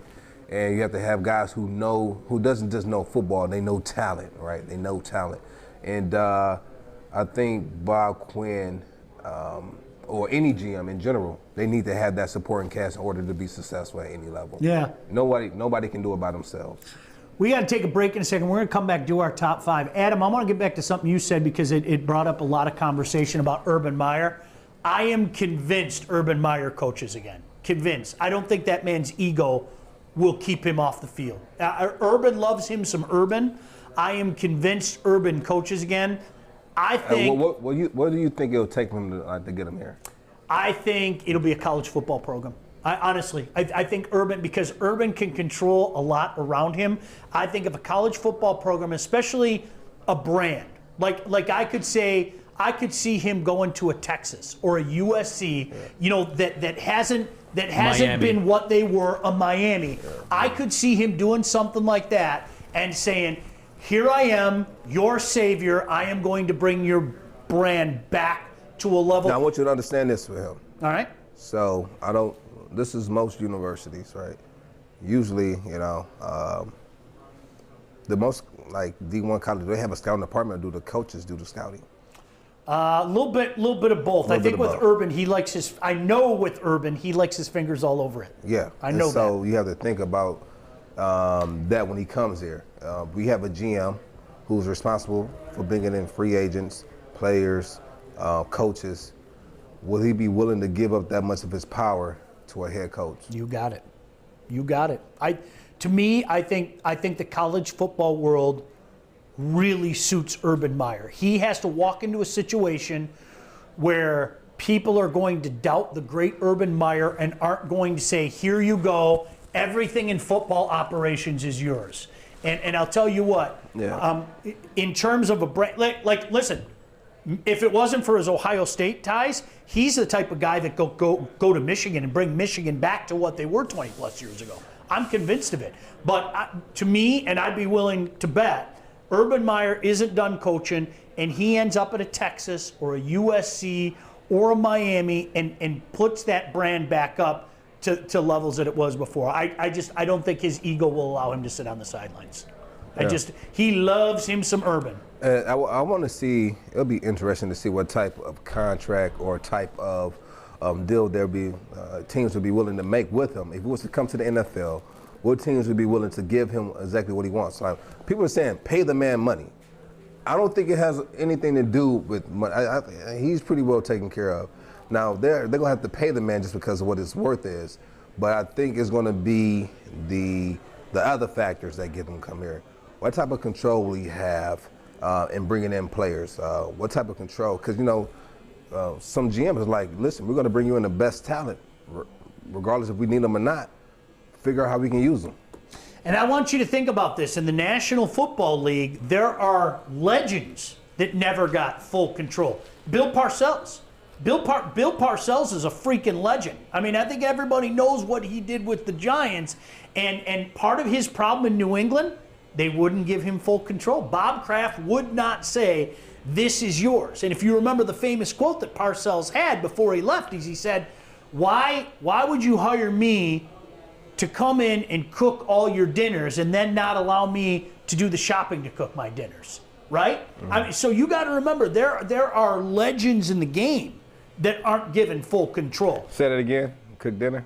That was Bill Parcells' legend. He goes, why would you hire me to come in and cook your dinner and then not allow me to go buy the groceries? Have somebody else pick up the groceries. Mm-hmm. And it was like, the man's got a point. Mm-hmm. So in the NFL, right or wrong, you find it very infrequently where a franchise says, here is our entire franchise, and we are bestowing it on you, Joique Bell. We are bestowing it on you, Urban Meyer. Right. You don't see situations like that. Bill Belichick is a guy that has that. Most other guys didn't have that.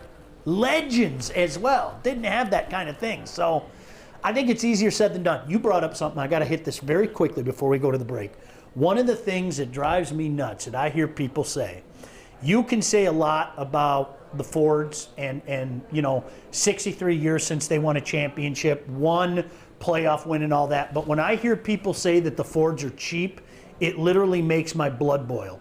When you take a look at the money that they have thrown out there for general managers, whether it be Matt Millen, whether it be Martin Mayhew, whether it be Bob Quinn, the money that they've shelled out to coaches, and the fact that they are spending up to the cap each and every year, Joique, there's a difference between bagging and being factually incorrect. That is a factually incorrect statement. When I hear, oh, the Fords are so cheap. No, they aren't.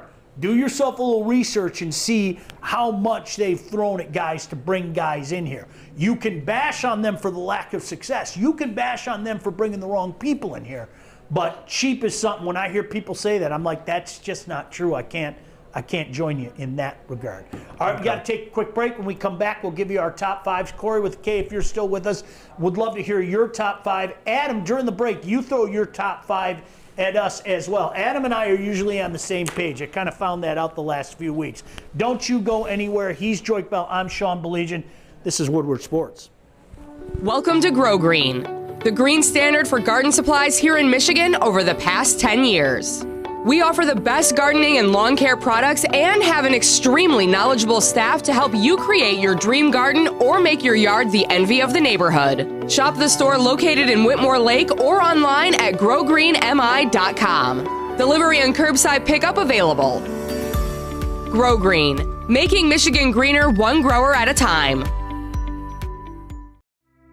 We wake up every day with a choice. Keep going down the same unfulfilling path or start chasing the life we dream about. At Northwestern Tech, we want to make that choice easier by allowing you to keep working your job while training for a real career in heating and cooling. And our hands-on program is only 10.5 months. So getting in the field and building a career and actually waking up with a purpose could be a lot easier than you think. Northwestern Tech, the HVAC school that works. All right, welcome back in. Glad you can join us. David said we gave Matt Millen full control. No, he was general manager. He wasn't coach. There's a big difference between bringing a guy in and saying, everything is yours. You're the general manager. You're the coach. All of that. There's a big difference there. Matt Millen was never the coach. Are you saying you want to bring in Urban Meyer just as the general manager? Well, that's a horse of a different color. But what I'm talking about, full control is full control. And that's your coach, general manager, you're doing the shopping, the buck stops with you. Joique, to me, you tell me if you disagree, that's full control. That's full control. That's full control. Yeah. And there's a reason why you don't see many guys around the National Football League have that quote-unquote full control. All right, you got your top 5. You want me to go first? No, let's let Adam go first. All right, Adam, what you got? I'll go all first. right. I'll go first. No, I'll go first. All right. Don't worry. All right, so I have the Seahawks at 5. I like what they did against the Rams. They figured it out. I have the Rams at 5. I have the Rams. No, not the Rams. I have the He's got Seattle at 5. Seattle? I have Seattle at 5. Okay, gotcha. I have the Bills at 4. Okay. I have the Saints at 3. And then that can go either way, but I like the Saints at 3. They're playing at a high level right now. I like Green Bay at 2, and then the Chiefs at 1. It's not so bad. No, that's not bad. No, it's not bad at all. That's not bad. That's great. You and I flip-flopped. 3 and 4. Yeah, 3 and 4. I know. 3 and I 4. say it can flip-flop either way. All right, who you got, Adam? All right, I got 5 Seattle. I'm going to agree with Joique on that. 4, I've got New Orleans. 3, Green Bay. 2, Buffalo. Ooh, what? Woo! 1 Kansas City. Bro, hold on. Bills Mafia, let's go. Let's go. Bills. You will put the Bills. You'll put the Bills over Green Bay? I'll tell you why. So Green Bay last year went 13-3, and they bounced out, which was frustrating. And that's kind of been the Packers for the last 10 years. So maybe my lack of trust is why they're 3. I think they're a top 3 team. Whether you want to put them at 2 or 3, for me, it's fine. I don't mind you having them at 2. I don't have a problem with it, honestly. But I just don't think Green Bay needs to really prove me wrong, because they've been 10 years without any playoff success. So that's my. They have had playoff success. What are you talking about? What are you talking about? Standard. They've always won 12, 13, 14 games. They lost in the championship game to the Seahawks. To Seattle, one time. One time, but that was the game before the Super Bowl. So that's playoff success. No, I'm not undermining what they've done, but my point is ever since they won the Super Bowl, they were never able to get back, and they've always won 12, 13 games. But so I've been seeing this repeat cycle for the last 10 years. So let me tell you this. They haven't had any Super Bowl success, or they haven't had any playoff success. I want to get this right. They haven't had any substantial playoff success, because when you're winning 12, 13 games like they do, they have the bye week. They win 1 game, they get to the NFC Championship game, and then they bounce out. But that's playoff success. They're making it to the championship. To the NFC Championship. I'm holding them to a really high expectation because of Aaron Rodgers. They have a great team. So I'm not trying to undermine what they've accomplished. Don't get me wrong. But you are, though. You're disrespecting Aaron Rodgers. And I'm not a Green Bay fan by any means, but I respect Aaron Rodgers enough to know. Yeah, dude's the MVP this year. Oh, I don't. You're going to hear me argue? I'm not going to argue. I was looking right at you, too. I was looking right at you. You know what? I want to scream Josh Allen, because you know how we were talking about I told you so? You can't do that. Well, you know how he had a good season. I only want to yell it because I told you so. Because I was somebody a couple of years ago when people were dogging him. So you're absolutely right. It's Aaron Rodgers, but there's that little voice inside of me that says, I told you so, I told you so. Like we were talking about earlier. Little voice? I told you so, I told you so. Because it's like I love Josh Allen. I do. Like Kennedy. He looks. It is the most fascinating thing. Why he looks so uncoordinated, but yet all he does is make plays. I love watching Josh Allen. I'm not gonna lie. So with this play style, how long do you think he'll be effective in the NFL with that It's a type great of play question. It's a great question. You know what I'm saying? It's like we were 10 talking years about. Listen, like we were talking about with Cam Newton earlier. Yeah. That dude is going to take. I don't care how big you are. You are going to take a beating by bigger, stronger men. Yeah, he reminds me of Tannehill. You know. Yeah. I always like Tannehill. Yeah. I always have. You look at. I mean, that game. What the Packers did to the Titans. Tennessee. I knew like that. They're top 2, and I want to see them go against the Chiefs. Like I want to see that game because you have 2 quarterbacks who just figure out how to get things done, and they are. I wanted to put them at 1, but I can't do that because how the Chiefs are playing right now. I really have to let until they are on the field. They have to show me. Do you know the only thing I worry about in a Chiefs-Packer matchup, as great as Rodgers is and as much respect I have, I just think Kansas City has too many weapons. Not on defense. But his supporting cast on offense is just so much better than the supporting cast than Rodgers has in Green Bay. It doesn't. They have a track team with the Chiefs. I understand that, but understand you have Aaron Rodgers. And you don't need a track team because he could be he's very strategic.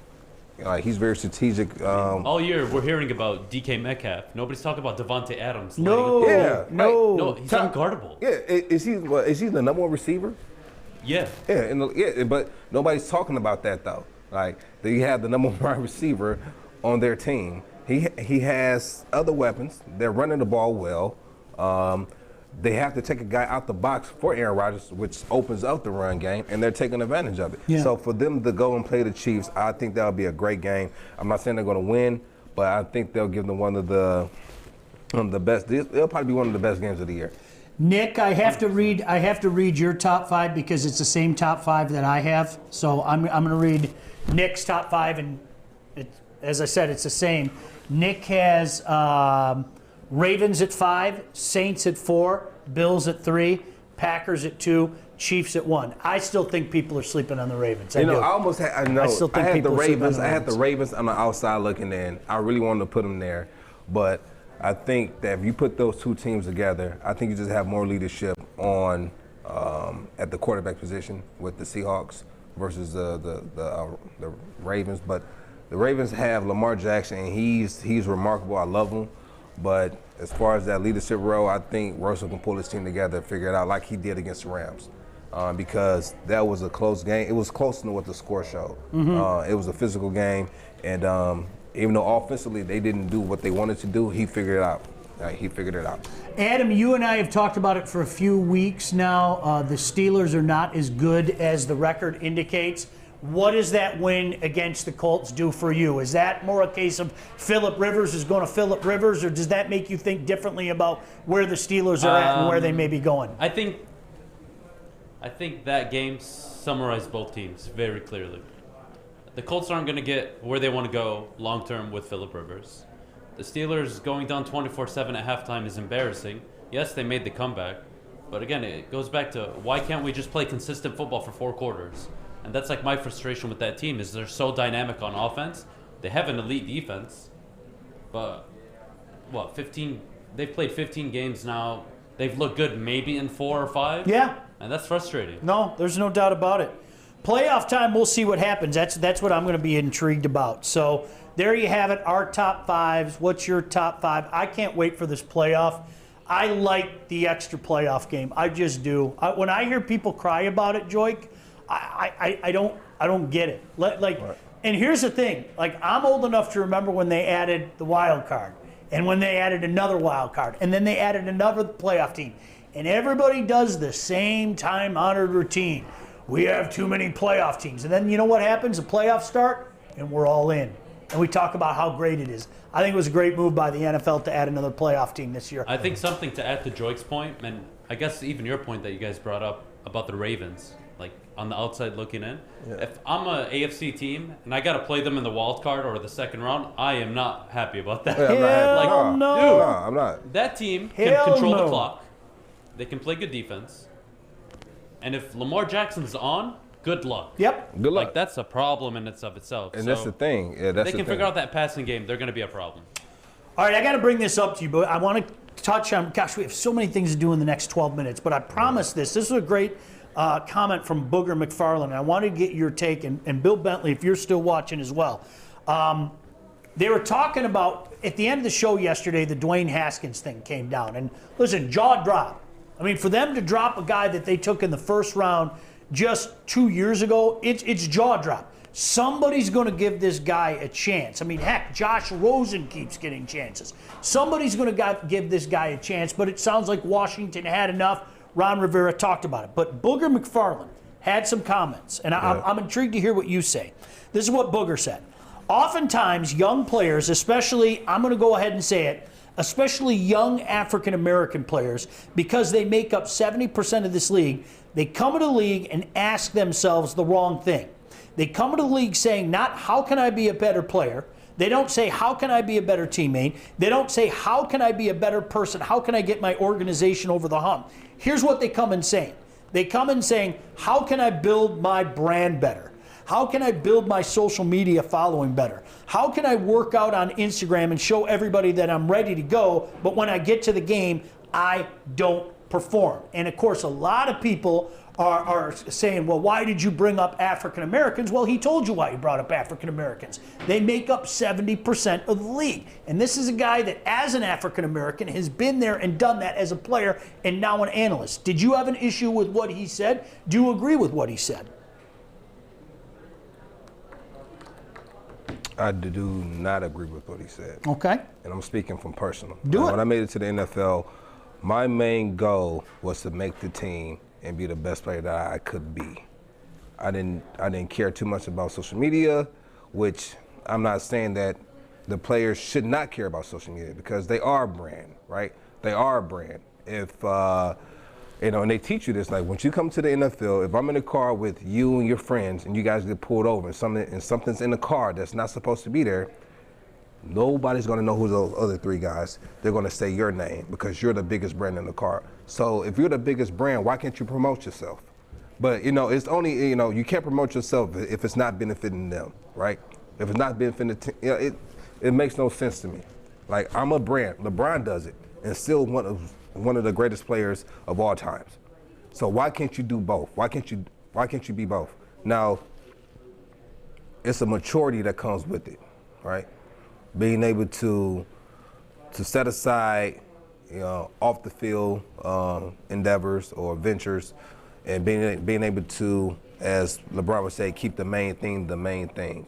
The main thing is you being successful on the field, on the court, on the diamond, on the track, whatever it may be. That's the main thing.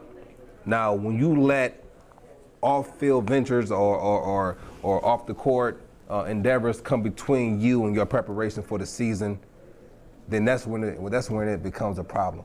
But you have players that are mature enough to be able to start to make a living outside of what they're getting paid on the football field. And that's the mindset that they try to drill into the young football players when they come into the NFL. Just worry about football. Okay, and then when football is done worrying about you, who's going to worry about the brand? You. Who's going to worry about you? And so, no, I don't agree with anything that he said. I think some players might come in and feel that way, but I've never played with a player who sat there and said that, I don't feel like working out today. I'm about to go get on Instagram real quick. I've never been around, or go get on social media. I've never been around a player like that. Now, there are players who want the world to see what type of work they're doing, because that's our way of connecting with our fans, giving our fans access to what we're doing to prepare for a season. And I feel like there's nothing wrong with that.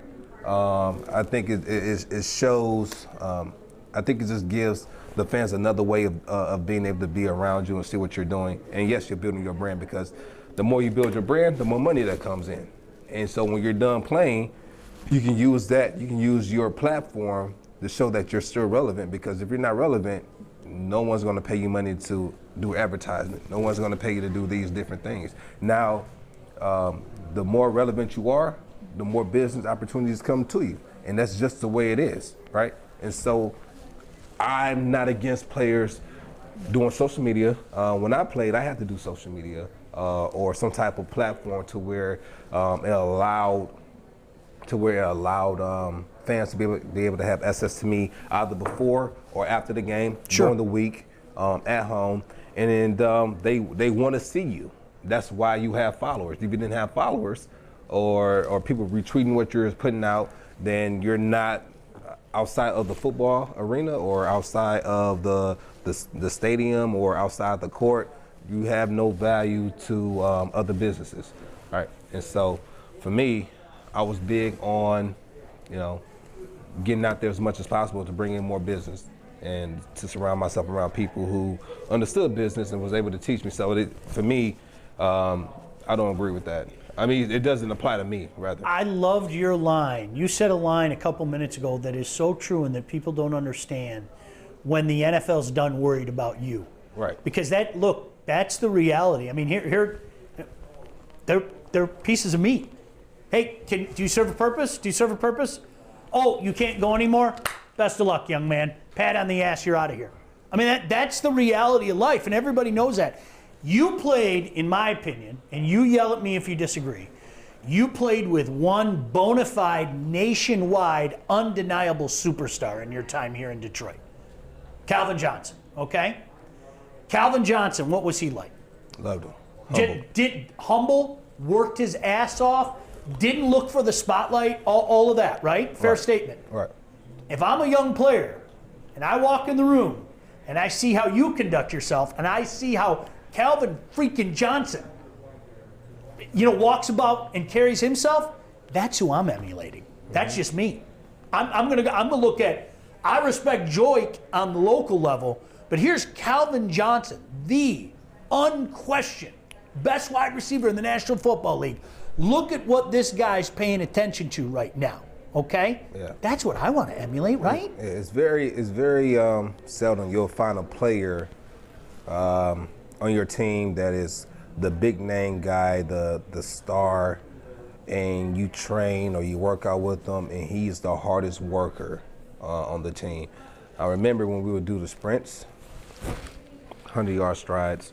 We're going the whole 100, and this is during like off season, and we're just kind of getting back into the swing of things.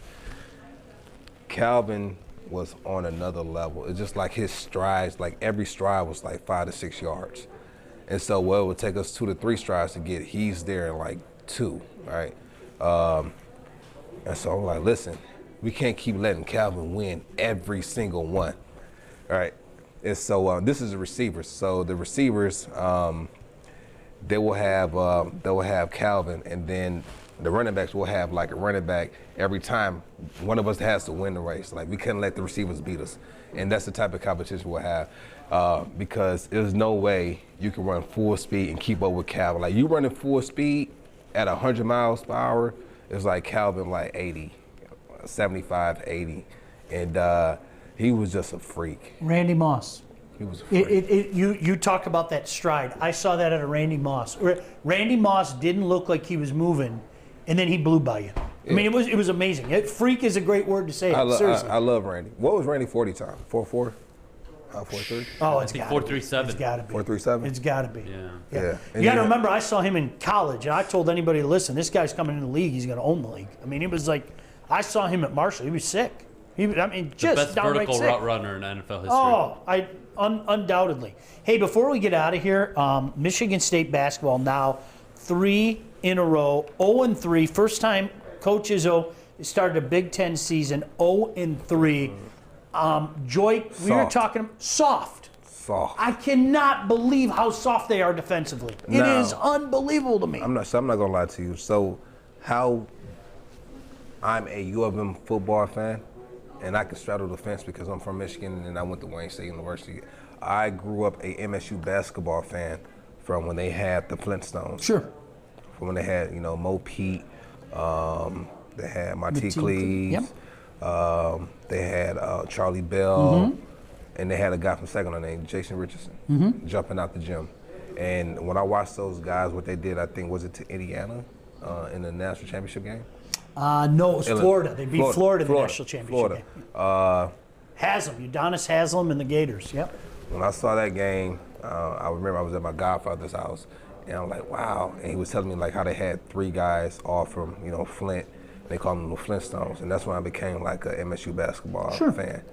And then like Tom Izzo was our version of Coach K, right, up here. And so to see how they're starting the season off is disappointing. It's my son's favorite team. It's unbelievable. It is, and it's funny you say that because and this is total Sean, I went to the Final Fours. I went to the Final Four in '99 when they lost to Duke. Mm-hmm.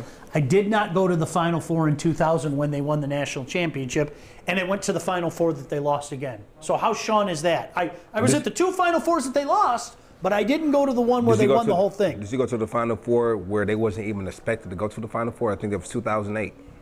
March 2000. That was here in Detroit. That was here in Detroit, 09. I'm going to give you a funny story. Yeah. Yep. Were you working security then? I was a student cadet.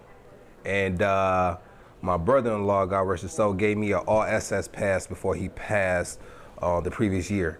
And so it was good for the rest of that year. I didn't have a ticket to the game, but I had this all-SS pass. And so I walked through the front door, I remember they had a guy on the team for MSU, and my best friend was friends when they both were from Flint. His name was Queese. Mm-hmm. I don't know if you remember Queese. Mm-hmm. But Queese left a ticket for him, and I had an all-SS pass. And so he got into the game, and so he was waiting for me to walk through. And I walked through, I said, I got my all-SS pass. And they were like, oh, he works here, let him through. I'm like, yeah, I work here. So I get into the game, and we walked down to the family section, and I still have this all-SS pass, so they let me through everywhere in the stadium. So I get down to the bottom. They made a seat, so Quee's mom made a seat for me. They scooted over, they made a seat, they made room, and I'm right next to, guess who? Oh. One Detroit legend, Anita Baker. No kidding. I'm a row over from Anita. You caught up in the rapture. Yeah, and guess who else? Who? Magic Johnson. Oh. The man. He was walking down the stair. I think he might have came down to see Anita, and I'm sitting right next to these guys. I'm like, wow, I'm sitting next to history here. Oh, it's beautiful. Hey guys, it's 1 o'clock. It's time for us to get out of here. Thanks for tapping in to another episode of Baligian and Bill. He's Sean. I'm Joique. Tune in tomorrow. Thank you guys.